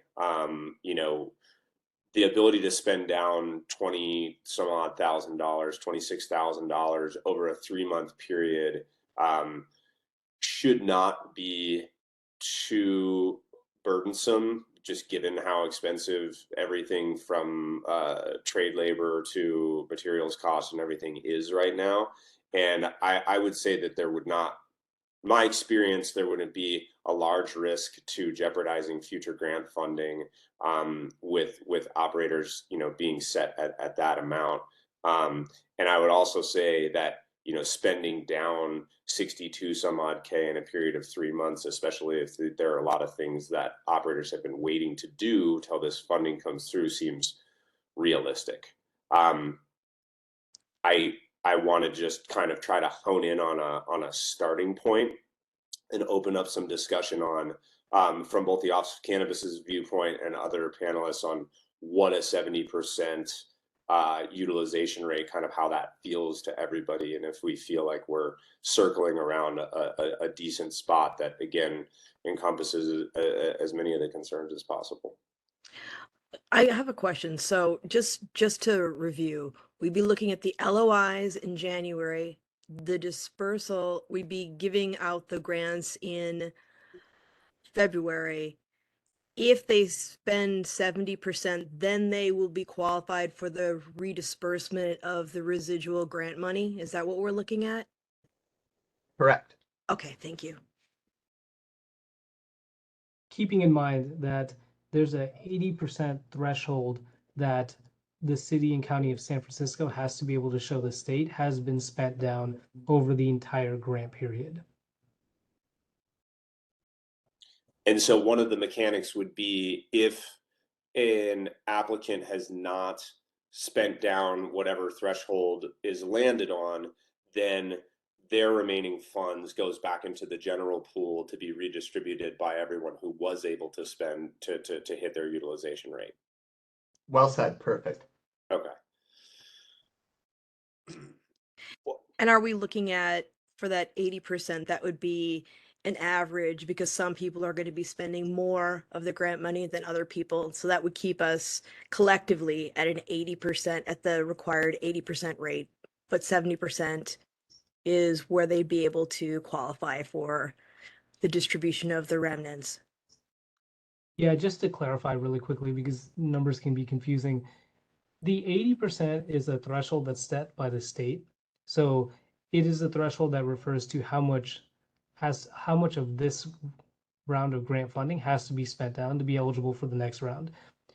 The conversation here is, in an effort to meet that 80% threshold, what should the utilization rate be for the first round of distribution here? In other words, should it be 70%, 80%, 90% that people are expected, grantees are expected to spend down in order to be eligible for the second round of redistributed funds? So if it's 70%, for instance, and let's say almost everyone hits the 70%, let's say of the 45, 40 hit the 70%, then that means 40 would be eligible for however much is redistributed at that point in time. But the other 5 would not be, because they didn't hit the threshold. And then I would have to do the math on this, but of those 40 who get the redistributed funds, they would need to spend a certain amount of that money to be able to get the overall amount that's been spent to 80%. Does that help, Sarah? Yeah, that makes it really clear. I think that the 70% is a good set of controls to make sure that we could reach the goal of 80 in the end, all told.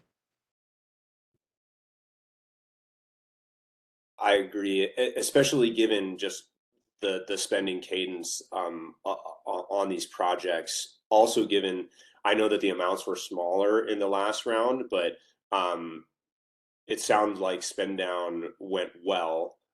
There was not much left over, and the state was even willing to extend some of the period to allow for the remaining spend down. I would, given my own experience with build outs, I would believe that most operators in this phase would not have major issues spending 60 some odd K in a 3-month period, and then in another 3-month period spending a third of that, because you're just in motion. There are constantly expenses coming at you. And I think that we would, as Sarah said, this is a good set of controls to make sure that we hit these various different markers. And I think this gives everybody a good chance to do so. That's right. And I'll add on that since the first iteration of Cannabis Grants pilot program, eligible expense categories have nearly doubled, up to 13 eligible categories. Certainly rent, capital improvement, compliance are the most popular, but things like tax liability, accounting services, legal services, marketing have also been added to strengthen the support to these equity businesses.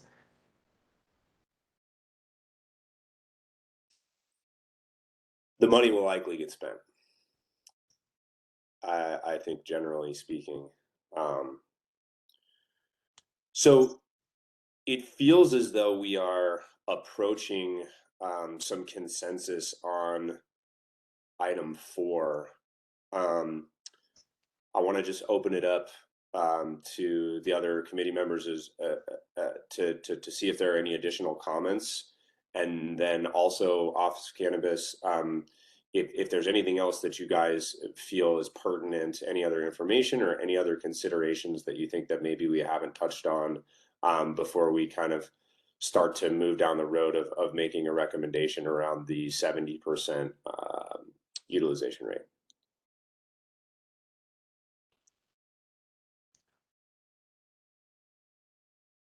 Yeah, we're thinking on it. I think this conversation has been very nuanced, so nothing is immediately coming to mind.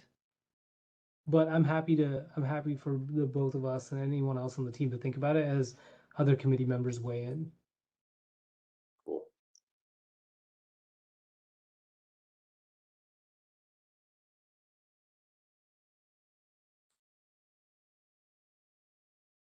I will be honest, I'm just going to go with the wisdom of the group here. And I agree with Member Flynn. It looks like we're getting close to consensus on this.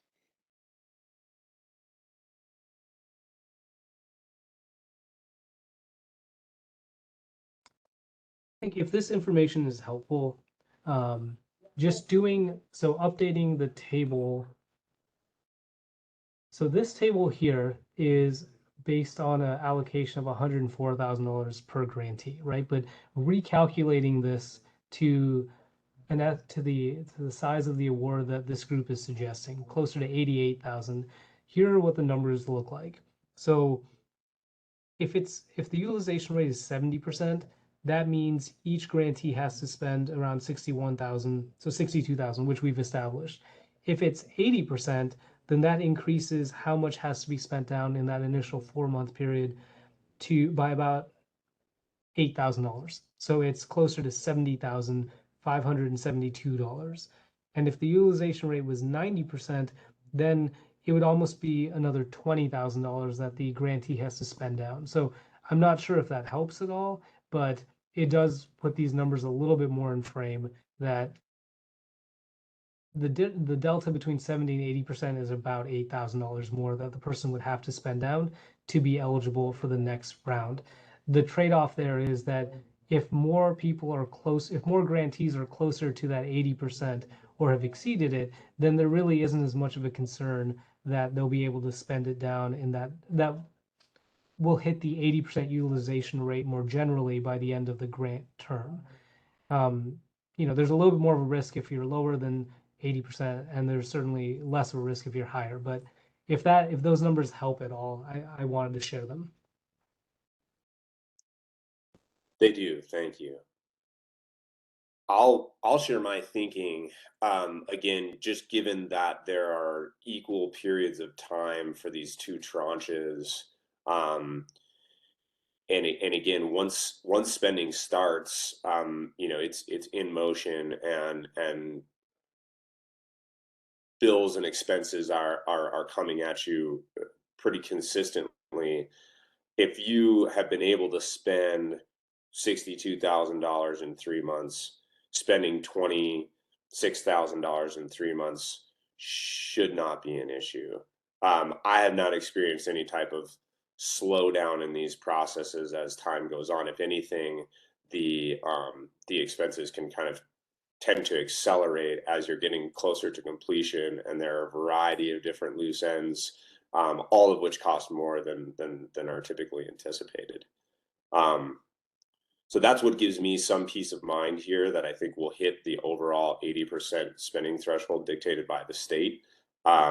If we come in at a 70% threshold, because you've already spent 2/3 of the funds. Spending that last third should be quite doable. And again, I know there's only 10 operators that are doing this for the first time, but setting it higher could potentially risk somebody not getting to spend their initial amount, just given the administrative process. So for those reasons, I think that I'm prepared to make a recommendation to set the utilization rate at 70%, given the conversations that we've had up till this point. And then just want to open it up again to everyone, OOC and other committee members. I would support that.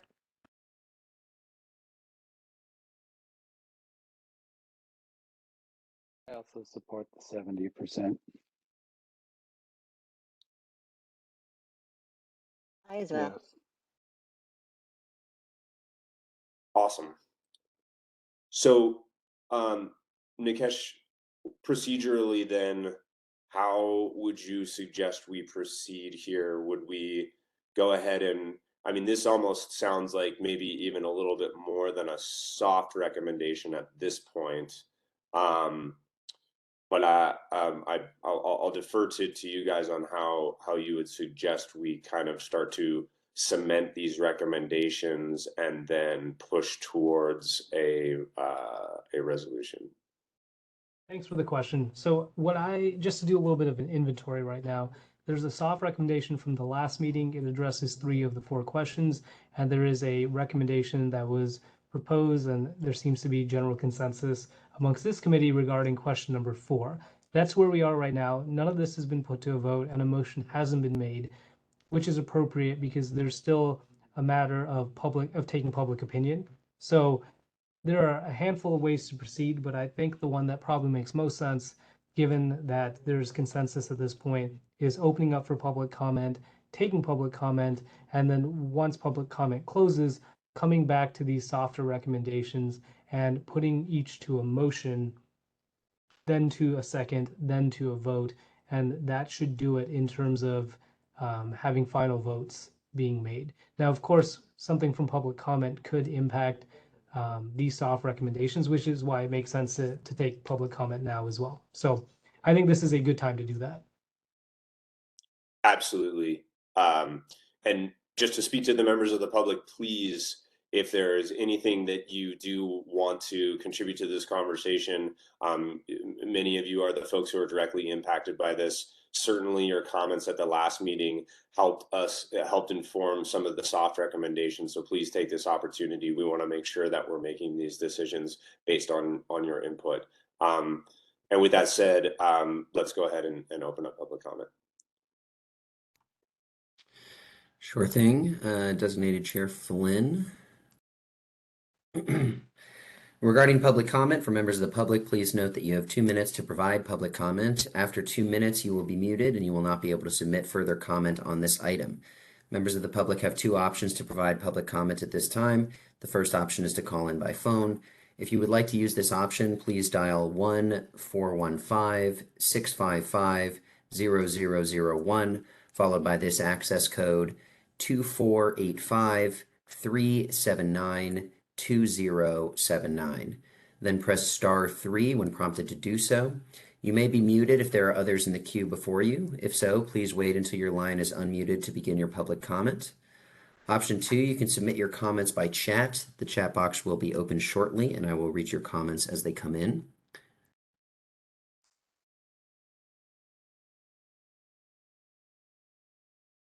The chat box is now enabled. We do have a hand raised, but before we get to the callers, I'll read one of the previously submitted public comments.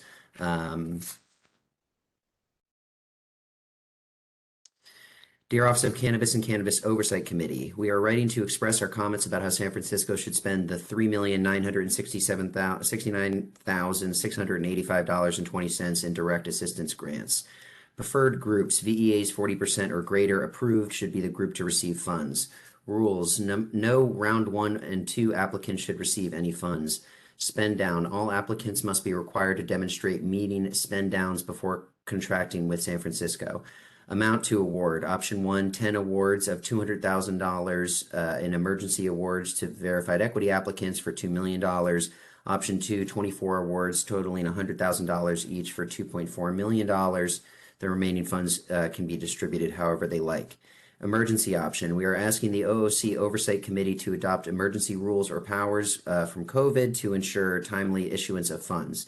In the month of December, a new Oversight Committee will be established and could extend the timeline for rulemaking and overall distribution of equity funds. Our reasoning. Every dispensary that is open is likely on the verge of closing and struggling with the market effects of oversupply, competition, inflation, and illicit market. This is the 3rd year of equity grants, and we want to challenge this idea of, quote, equity for all. What is the purpose of supporting future dispensaries or operators when the ones that are currently open are barely hanging on? We ask that the support should be given to the ones who have accomplished attaining a permit. For example, we were not able to receive any round 2 funds because we did not meet the threshold of 51% VEA, and yet we still prevailed and opened our store. To give money to VEAs that are in the build out or planning would diminish the sacrifice and all of the components of partnership financing, goal setting, and decision making that is needed to obtain a cannabis business permit. In our minds, because this is year 3, equity funds should not be given to build out or planning VEA groups when they might not make it through the process for numerous reasons, such as falling out with their business partners, lengthy build out delays, landlord issues, or a loss of financing. We highly doubt that the OOC or the Cannabis Oversight Committee could demonstrate that round 1 and 2 funds went to VEAs that all subsequently obtained a permit. There's a little bit more to this submission, but that is the 2-minute mark. And we'll note the end of that comment. I do have one caller on the line with their hand raised to make a comment. Caller, you'll be unmuted momentarily. Please feel free to make your comment immediately afterwards.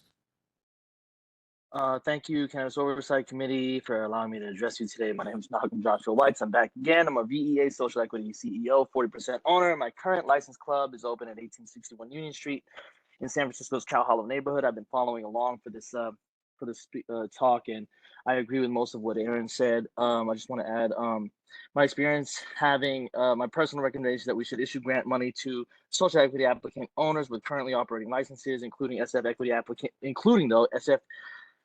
applicants who are in build out, and those who hold temporary event permit licensing. Full disclosure, my sister is Nina Parks, but my understanding just from hearing the talk earlier is there's only 3 of them. It's a pilot program. They're basically guinea pigs. We put them out there to get policy recommendations, and now they might be in the hole. They should definitely be able to access the grant. I think it's only fair. They should only be able to access the grant as well for the pilot people in the event licensing.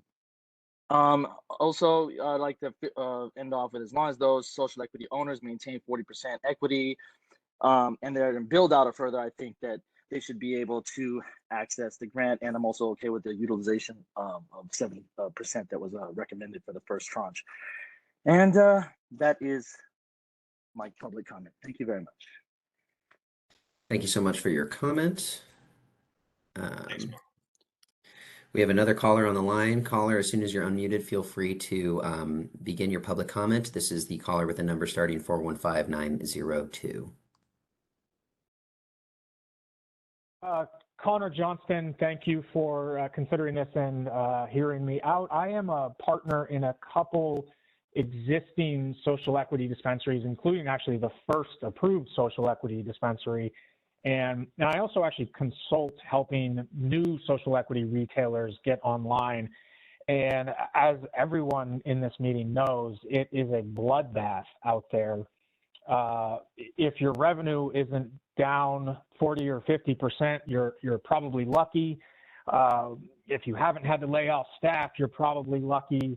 And when all is said and done at the end of the year, then the IRS wants 30+% of your revenue. So I don't know any existing operators, honestly, who are making money in this environment.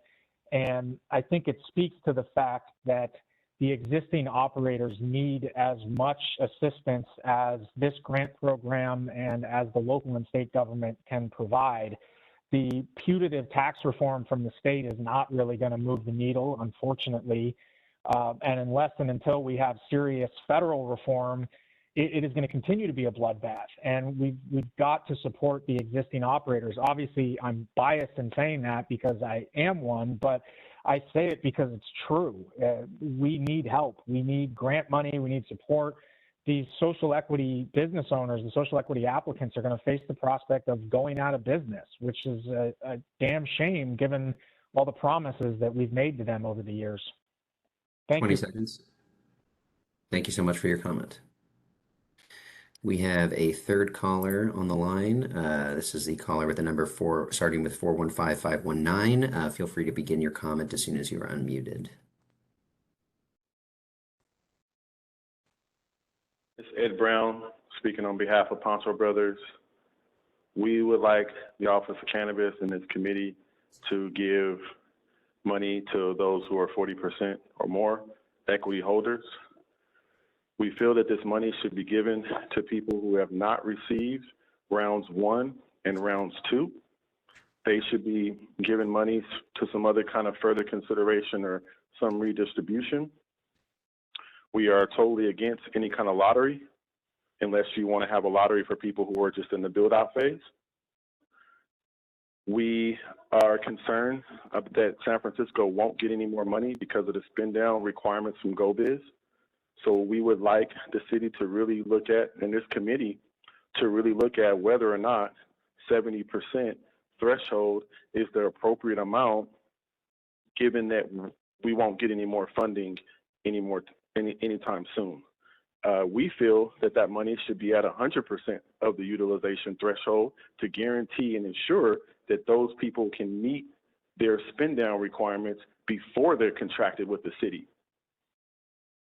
And my last comment, we have not kept track of round 1 and round 2 money that was given to people, and did those actually funds go to someone who actually opened a business or furthered the business at a second point in time. And so with this money being critical that potentially we're not getting it, I think we should really look at having people who awardees meet the grant requirements before they're awarded any money, to make sure that this money goes to people that can actually spend this down. Those who are permitted should be able to easily show funds. We can easily demonstrate that we can meet that requirement of 88,000 and spend our whole utilization. I apologize, caller. Your 2 minutes is up and your public comment has ended. Thank you so much for your comment. We have another person on the line who has their hands raised. Please feel free to begin your public comment as soon as you are unmuted. Excuse me, the app is blocking my ability to unmute this individual. Here we go. Please feel free to begin your comment as soon as you're unmuted. Can you hear me? Yes. Well, thank you to everybody for showing up today, and we really appreciate having you all here. In the efforts to be as inclusive as possible, and making funds as significant as possible, and putting the actual business owners who are at 51% or greater threshold in the best position possible. I propose that 51% or greater in the build out should be priority at $124,052.66, which would be 16 of those applicants, and 51% or greater at planning should be put at $45,110.06 at 22 applicants. And for those who are below that 50% threshold should be at the remainder, which would be $19,459.24 at 51 applicants. I think this would truly incorporate all applicants. It would truly be as inclusive as possible, taking care of the actual business owners, and that's what I would propose, given that.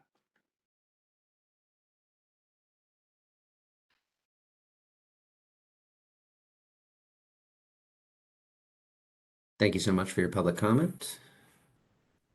The next call-in user here, feel free to begin your comment as soon as you are unmuted.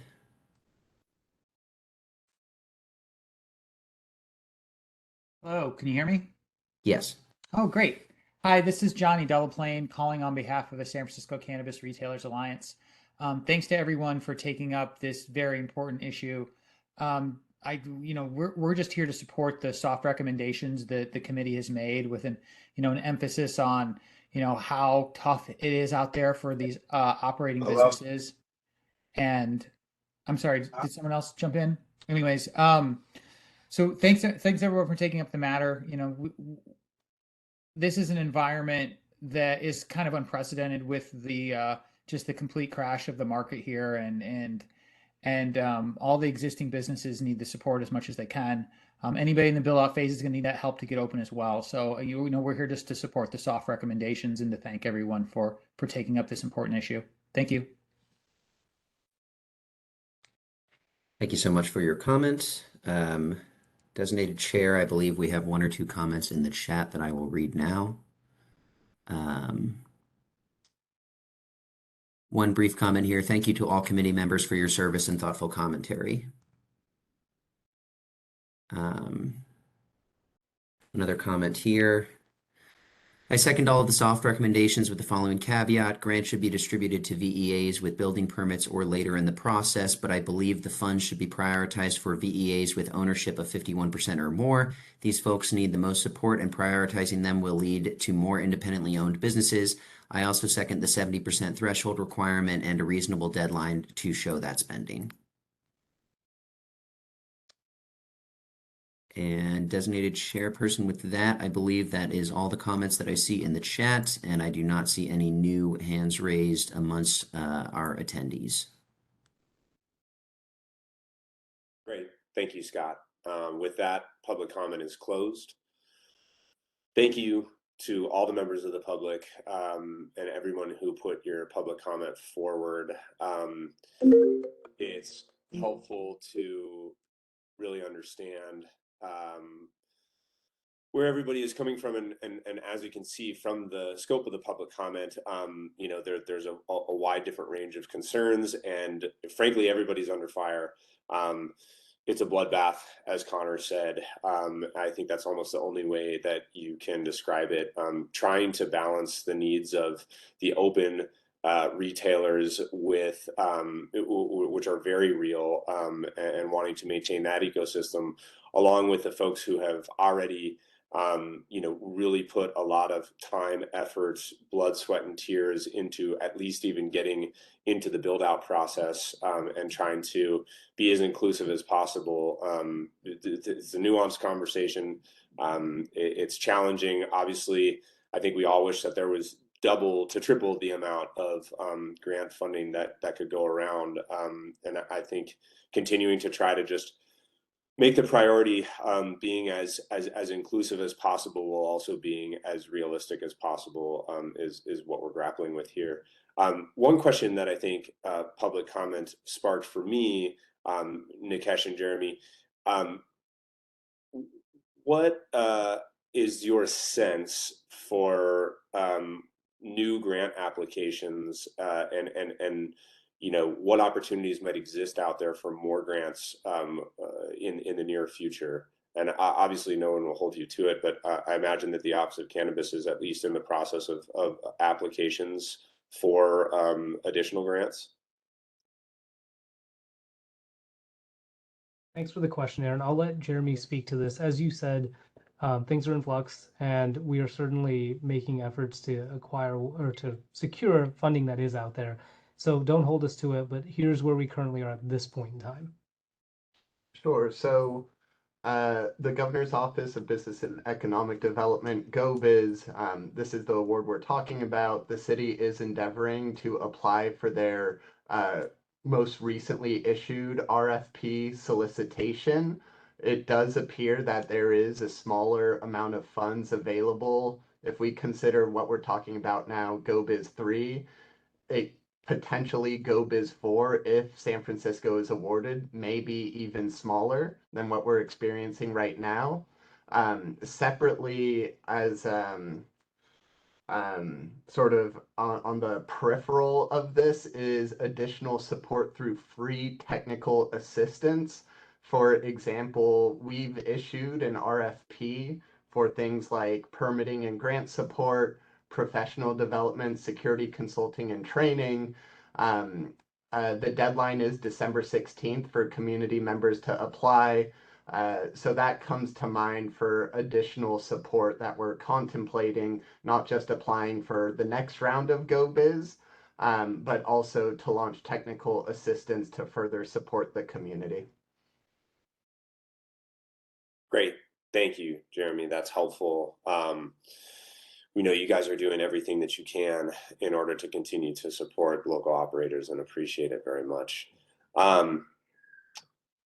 So after hearing public comment, and again, how spread out the various different needs of the community really are, I want to go ahead and make a recommendation to my other committee members that we proceed with our soft recommendations and go ahead and solidify and move towards making a motion to move forward with the VEAs 40% or greater that are in build out or farther, and implement a 70% utilization rate for that pool of grantees.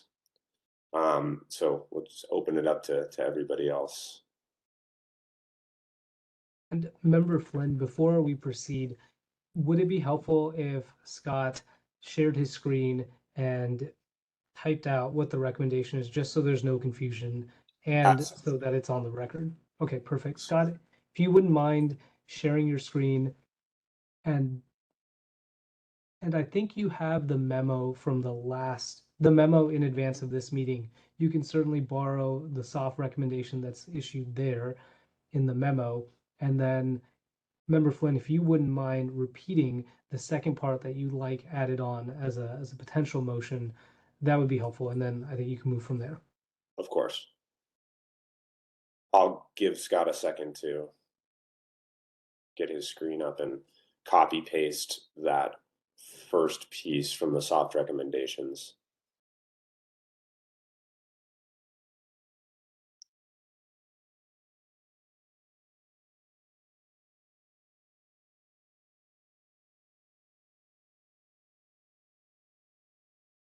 Perfect. Sorry about that. I have conglomerated the questions, and they include this little blurb about the soft recommendation after the first three questions in this document for everyone to see in one place. So then what we would look to add, Scott, would be for item 4, the committee recommends a utilization threshold of 70%.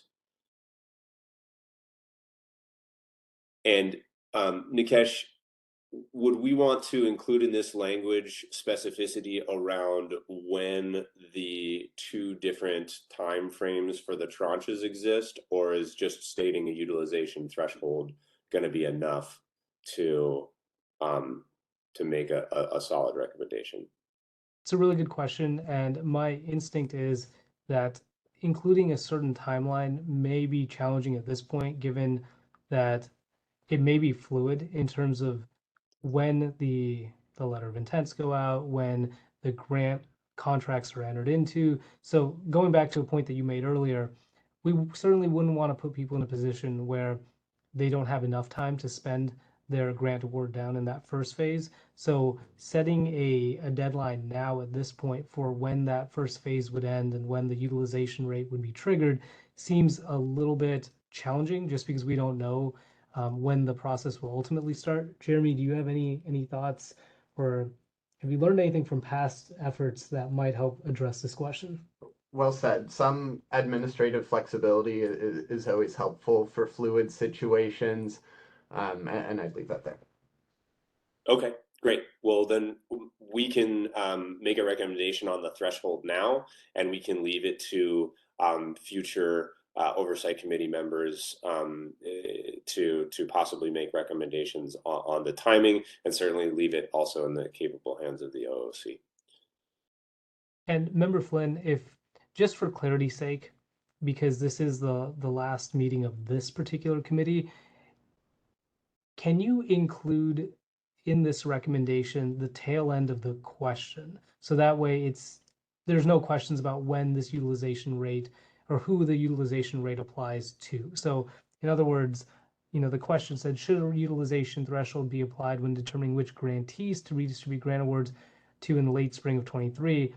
It sounds like the committee is saying that there should be a threshold, it's 70%, and it should apply for the purposes of redistributing grant awards in late spring of 2023. So I think that addresses your question around the timeline, but leaves flexibility to be able to accommodate for some changes that may occur in the process. So got it. I see Scott proceeding with what Nikesh just said. Late spring, that looks perfect. So then essentially what we want to do then is combine the soft recommendation from 1, 2, and 3 with the recommendation from item 4. And now we have impressive typing and copy pasting skills, Scott. We now have the language that I believe could move towards a motion. First, let's take a moment to read this over, and please, any members of the committee, add, subtract, edit this language, Office of Cannabis as well, if there's anything in here that you see that we may need to edit or clarify, please go ahead and let us know.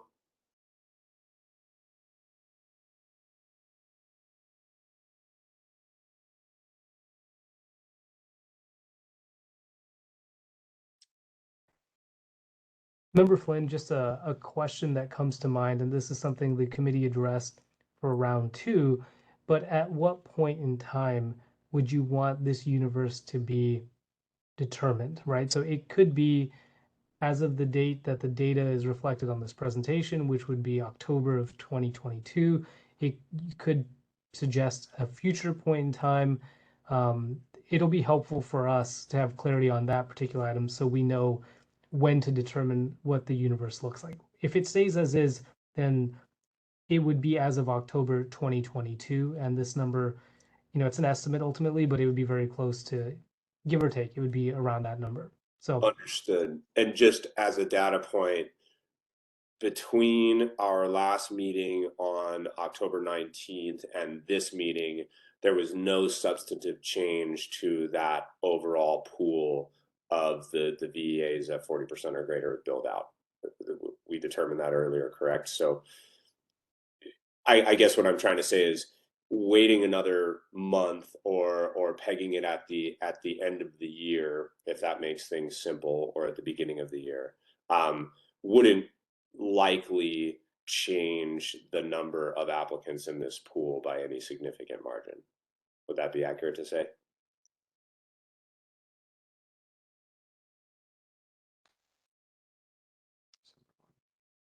we could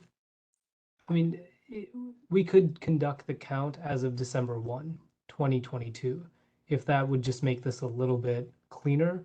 But to your initial question at the outset and right now, the numbers have not changed dramatically. And to the extent that they have changed, the majority of change has been someone moving from build out to having a permit issued. So inside of the pool already. For the most part, that's right. It's possible that 1 or 2 folks might have been added to this group, but we would need to look into that. And given some of the timing constraints around this committee, I'm not sure we'd be able to turn that around before the meeting ends. But I think it's a nominal change at the end of the day. Understood. Well, taking your recommendation, let's add to this recommendation that as of December 1st, so VEA is 40% or greater at build out or further as of December 1, 2022. And then to that extent, it probably makes sense to remove the number of grantees in the event that it is in conflict with that December 1 date. Do we have, oh, yes, okay. So whatever that pool is as of today. Yeah, and I'm just thinking this through in the same vein, it probably makes sense to remove the actual monetary amount as well, because even if it is 45, it's possible that the amount that gets awarded could be higher than that if all 45 don't enter into a contract, right? So 45 is the list of eligible, but the list of eligible could change. For the list of eligible is the maximum number. The ultimate number of grantees could be less than that if not everyone accepts their grant amount. Understood. So let's change the language to providing grant amounts equally distributed to said pool or something to that effect.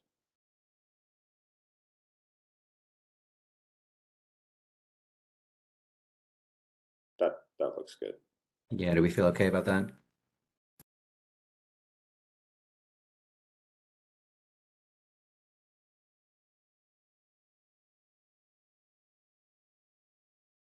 Give me 1 second, Scott.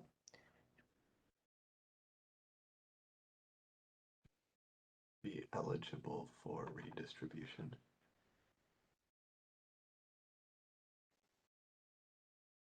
Oh, sorry.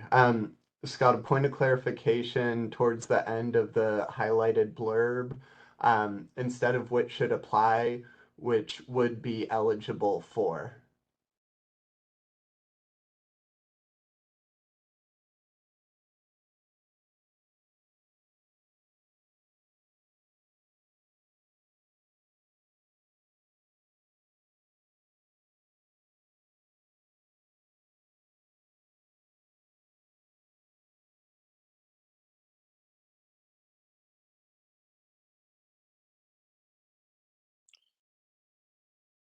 A utilization threshold of 70% determining eligibility.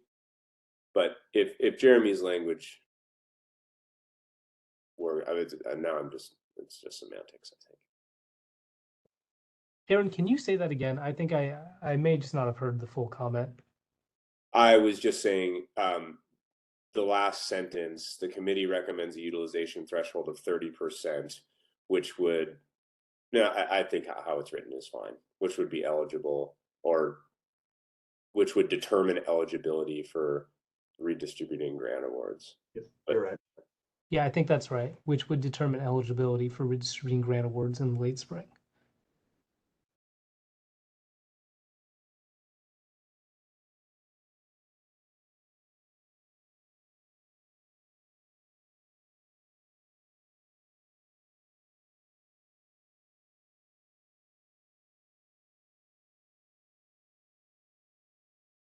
I'm going to leave it to Jeremy and Nikesh to kind of sign off if you guys feel good about this.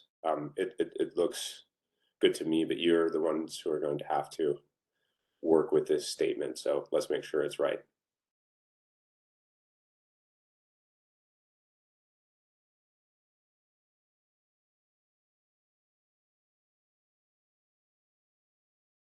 Say you're One sort of notable consideration, what we're hearing and understand is the spirit to provide these grants to people that meet this threshold. However, there could conceptually be a situation where an equity applicant is diluted below these floor thresholds, and whether it's the intent of the oversight committee to make these grant dollars available to those that maintain a floor of ownership 40% or more during the grant contracting process, in case someone gets diluted between now and that time.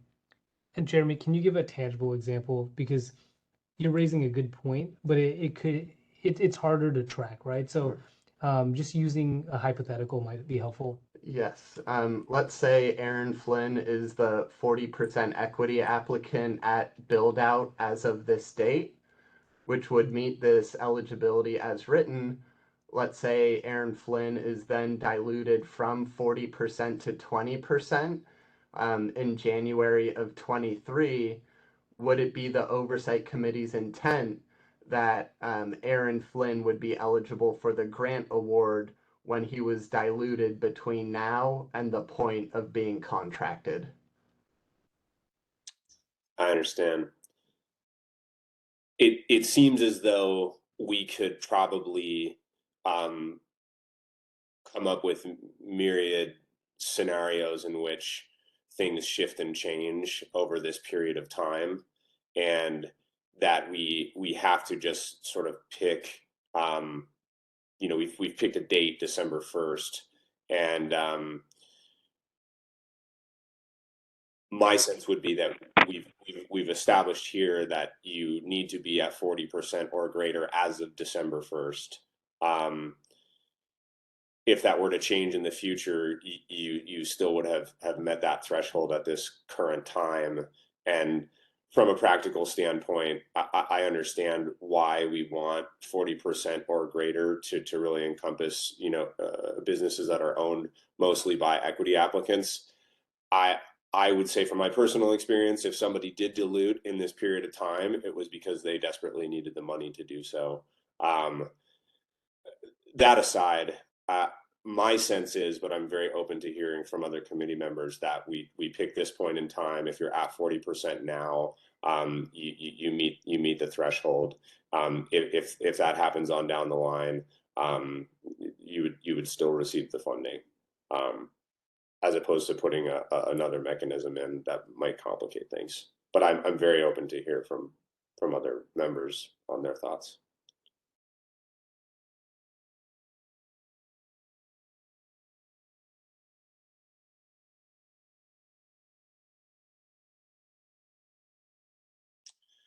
Okay, well, I will take that as everybody more or less being in agreement with how we have this written. Thank you, Jeremy. We need to consider all of these things. Is there anything else from you, Nikesh, or Jeremy, that you think that we should consider prior to making a motion?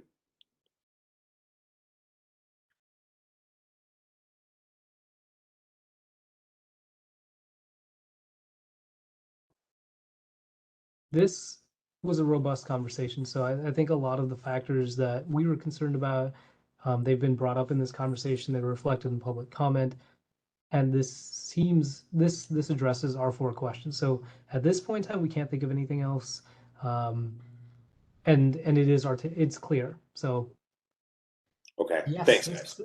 I almost don't want to say yes, let's go, because it marks the end of this meeting potentially. So yeah. Truly, this is a monumental motion to make. I will just take a quick moment, as everyone else was able to, and express my gratitude for all the work that this committee has done, and for all the really heavy lifting that the folks at the Office of Cannabis have done since 2018 and continue to do. It's been a rocky road for everybody, but we're all operating and we exist because of the great relationship that we have with you guys and your clear desire to try to move things forward. So thank you for that. And I really appreciate all the time and effort that's gone into these things. With that said, I would like to make a motion to adopt the committee's recommendations as written. I'll second that.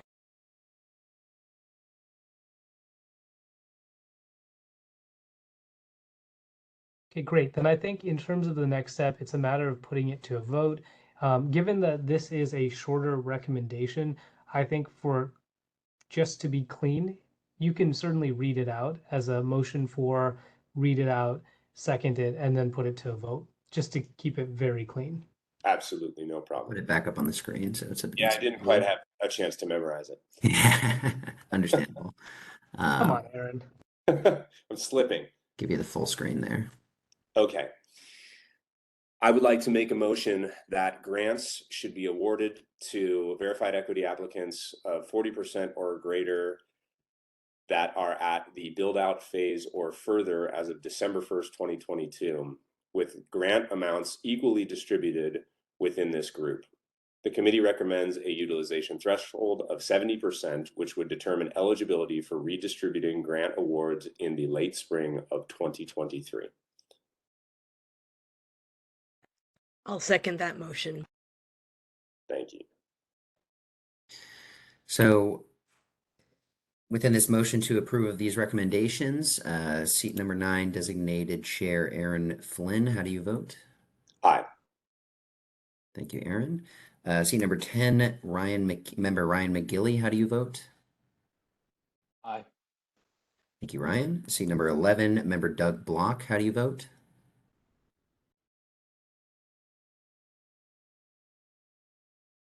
Aye. Thank you, Doug. Seat number 15, Member Teresa Foglia Ramirez, how do you vote? Aye. Thank you, Teresa. And seat number 16, member Sarah Payan, how do you vote? Aye. Thank you, Sarah. And designated chair, that is 5 out of 5 currently seated members have voted. Great. Thank you, Scott. All right. Any final comments from the other committee members? I know that everyone had a chance to share before they recused themselves. I just took my opportunity. Please. I'd like to say something. It's been a Member pleasure. Payan, sorry to interject. There's just one last item. It is a general public comment that needs to be taken. Yes. But certainly want to hear from the entire committee. Just wanted to flag that for everyone. That still needs to happen. Okay. Then please, Scott, let's go ahead and open it up for general public comment. For sure. I'd be happy to pull this up.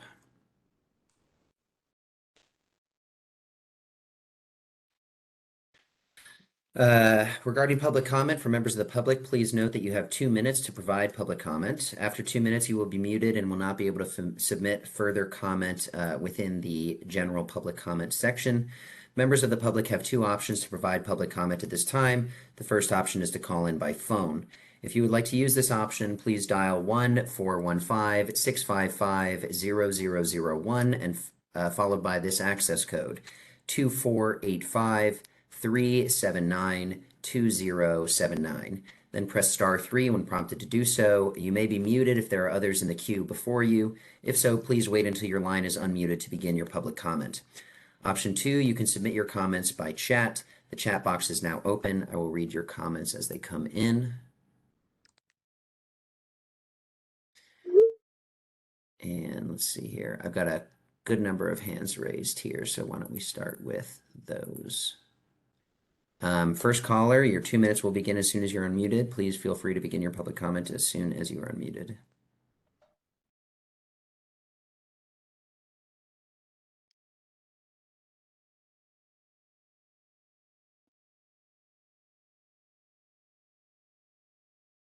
Caller, are you there?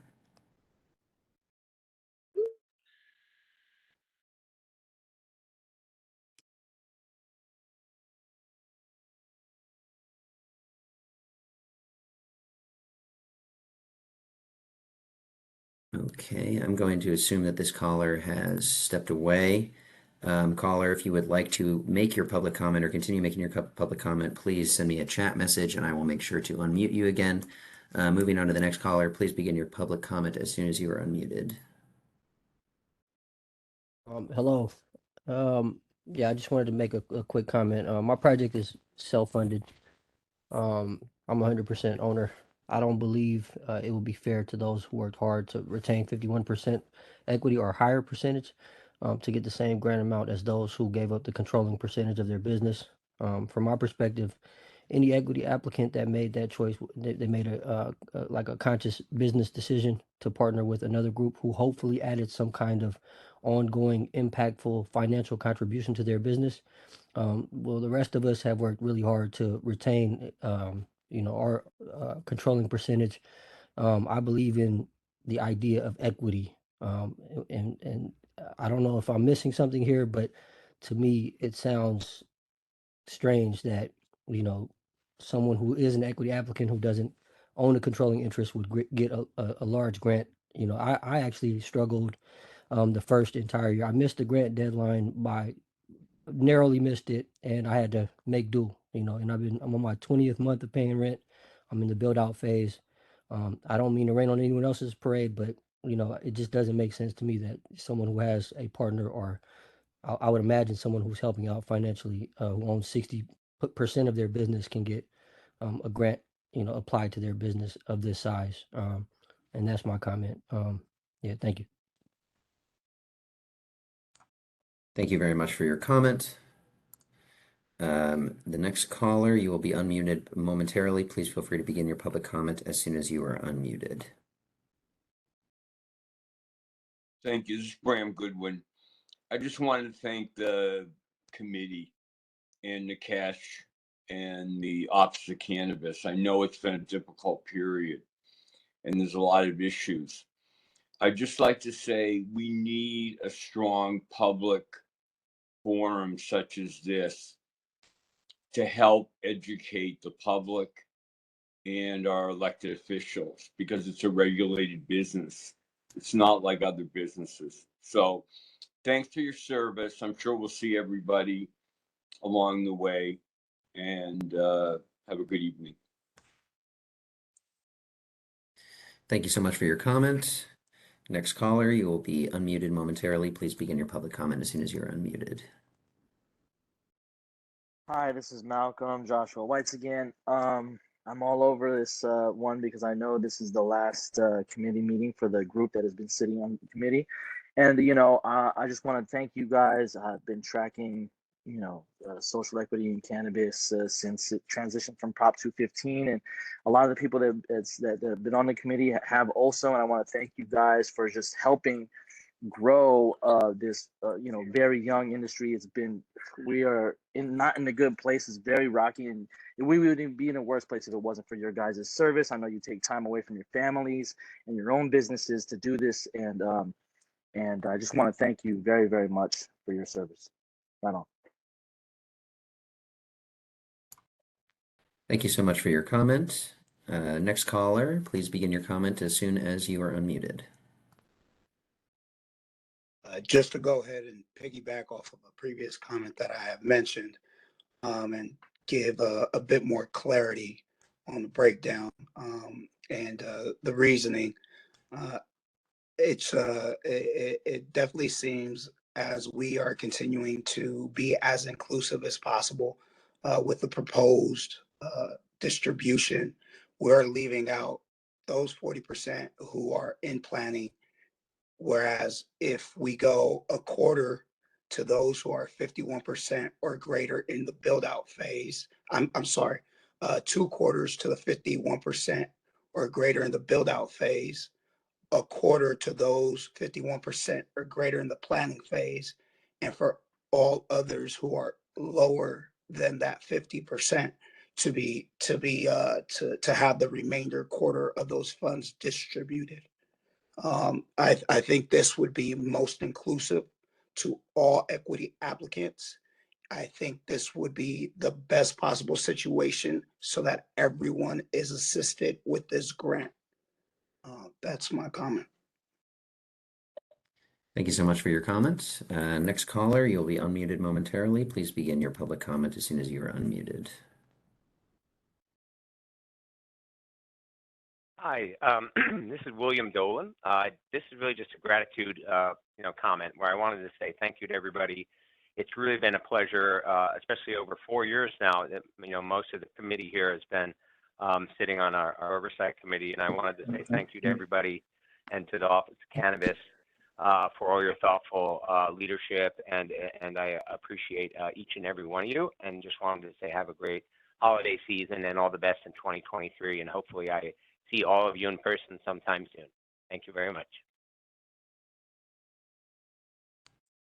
Thank you so much for your comment. I do not see any other callers in line. There are 1 or 2 written comments that I will read aloud now. I believe this might have been submitted at the tail end of the last comment section. To exclude 40% or more owners is segregation and would unfairly a very small group of social equity operators. We are asking that round 1 and 2 recipients do not receive a subsequent grant unless there is redistribution efforts made to support them. There is another comment here in the chat. Hello, I had a question. If the VEA has 40% ownership or more, but it's still in planning, would he be eligible for round 3 grant? And designated chair, I believe those are the only 2 remaining written comments. No other individuals have raised their hands to make a verbal comment.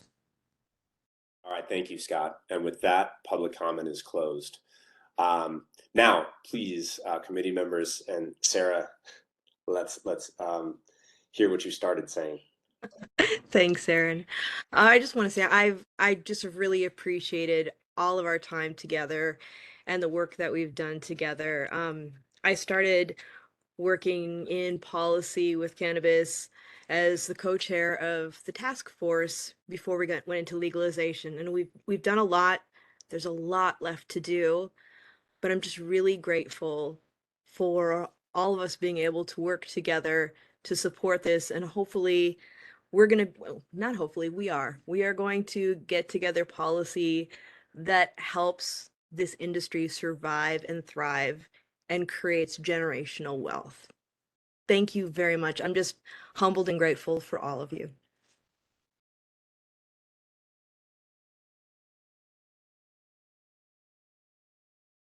I'll take Any my other time. committee members, please? I just want to thank the OOC for giving us this platform and this opportunity to give these recommendations and to speak out for the industry.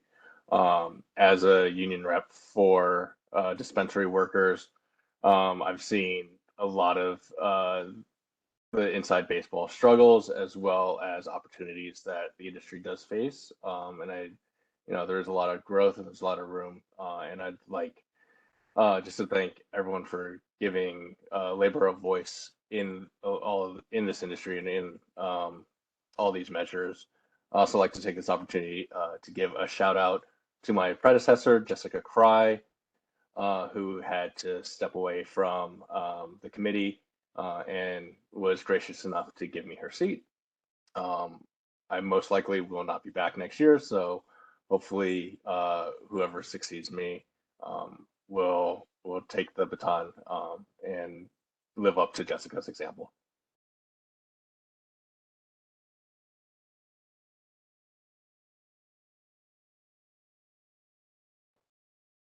Right. Any other committee members?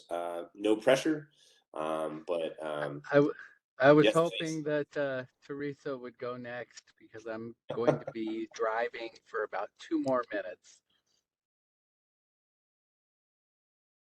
And I would like to say something, but I don't want to kill myself. Member Block, I'm happy to speak for the next maybe minute and a half until you Thank park you. or arrive Thank at your you. destination. No problem. And I'm sure Member Foglia Ramirez would speak as well, but I want to thank her as well as the entire committee for prioritizing these meetings, for showing up, and not only doing just those two things, but really contributing, bringing new topics that need to be addressed, bringing the perspectives that you are here to represent to the table and to actually have conversations that are not just limited to a sector of the industry, but really trying to address all of the different concerns that face this industry as it continues to grow. I think sometimes we forget, but it hasn't been very much time since recreational legalization happened, and a lot has happened during that time. Most of these issues that you as a committee are dealing with and that we as an office are responding to are issues of first impression. And so that necessarily means they're challenging conversations. There is no one solution that's going to address everyone's concerns. And I think that is no more evident than in the public comment, the factors that were considered by this committee for this particular conversation. So I really do want to say thank you on behalf of the OOC for always coming with thoughtfulness, for representing your perspectives, and for giving these conversations the true attention that they deserve. I'm going to take this as an opportunity to plug for anyone who is listening, as well as for all of you who are on the committee at this current point in time. Please do apply. It's obvious how important it is that there's good representation, that there's experience, that there's new voices. Everything that all of the committee members have said, it reinforces why it's important that this good work continues. And so there will be information that's presented by the Office of Cannabis about what that process looks like.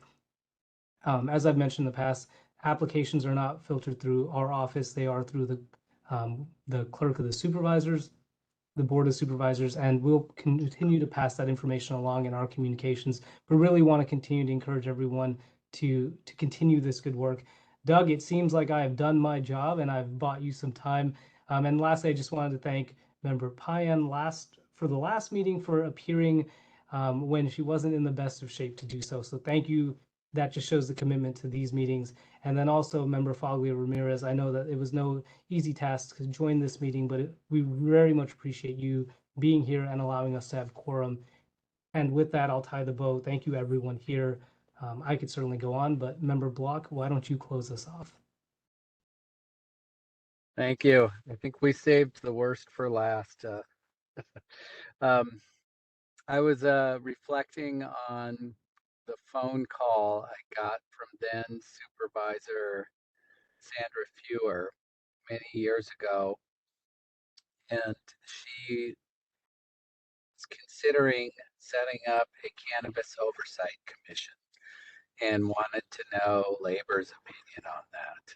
And of course, we thought it was a good idea, as did the laborers and the UFCW, and here we are 4 years later. And at the risk of hyperbole, I would say that we have been making history here.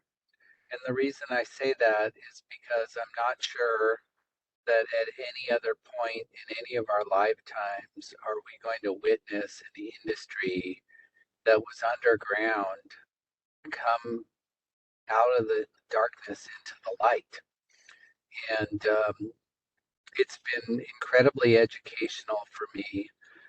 And I think that our commission has done a really good job to shed light on all the issues that this industry has, both the good and the bad, from the labor issues to the taxation to the equity issues to just the problems of dealing with regulations and starting and operating a business, which is not unique to the cannabis industry, but certainly the challenges of trying to do that when there are a whole bunch of bad actors in the black market that don't have those costs. So I'm really proud of the work that we've done. It's been an honor to serve with everybody here. I want to thank the staff. You've done an excellent job. You've educated me. I also don't think I'm going to be back for round 2 on here, but I'm sure there will be somebody from the Teamsters. And I wish you all healthy and happy and safe holidays. Thank you.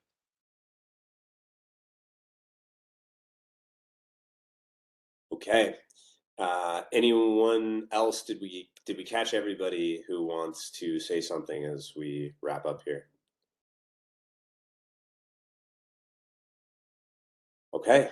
Well, with that said, thank you for allowing me to chair the last portion of this meeting. It's quite a bit of gravitas to be kind of saying these final comments and saying goodbye to everybody. Yeah, everybody have a great holiday season. And with that, we'll conclude this final meeting of the Cannabis Oversight Committee for the year of 2022. And we'll certainly be seeing all of you at some point in the future. Take care, everybody. Thank you. Bye-bye.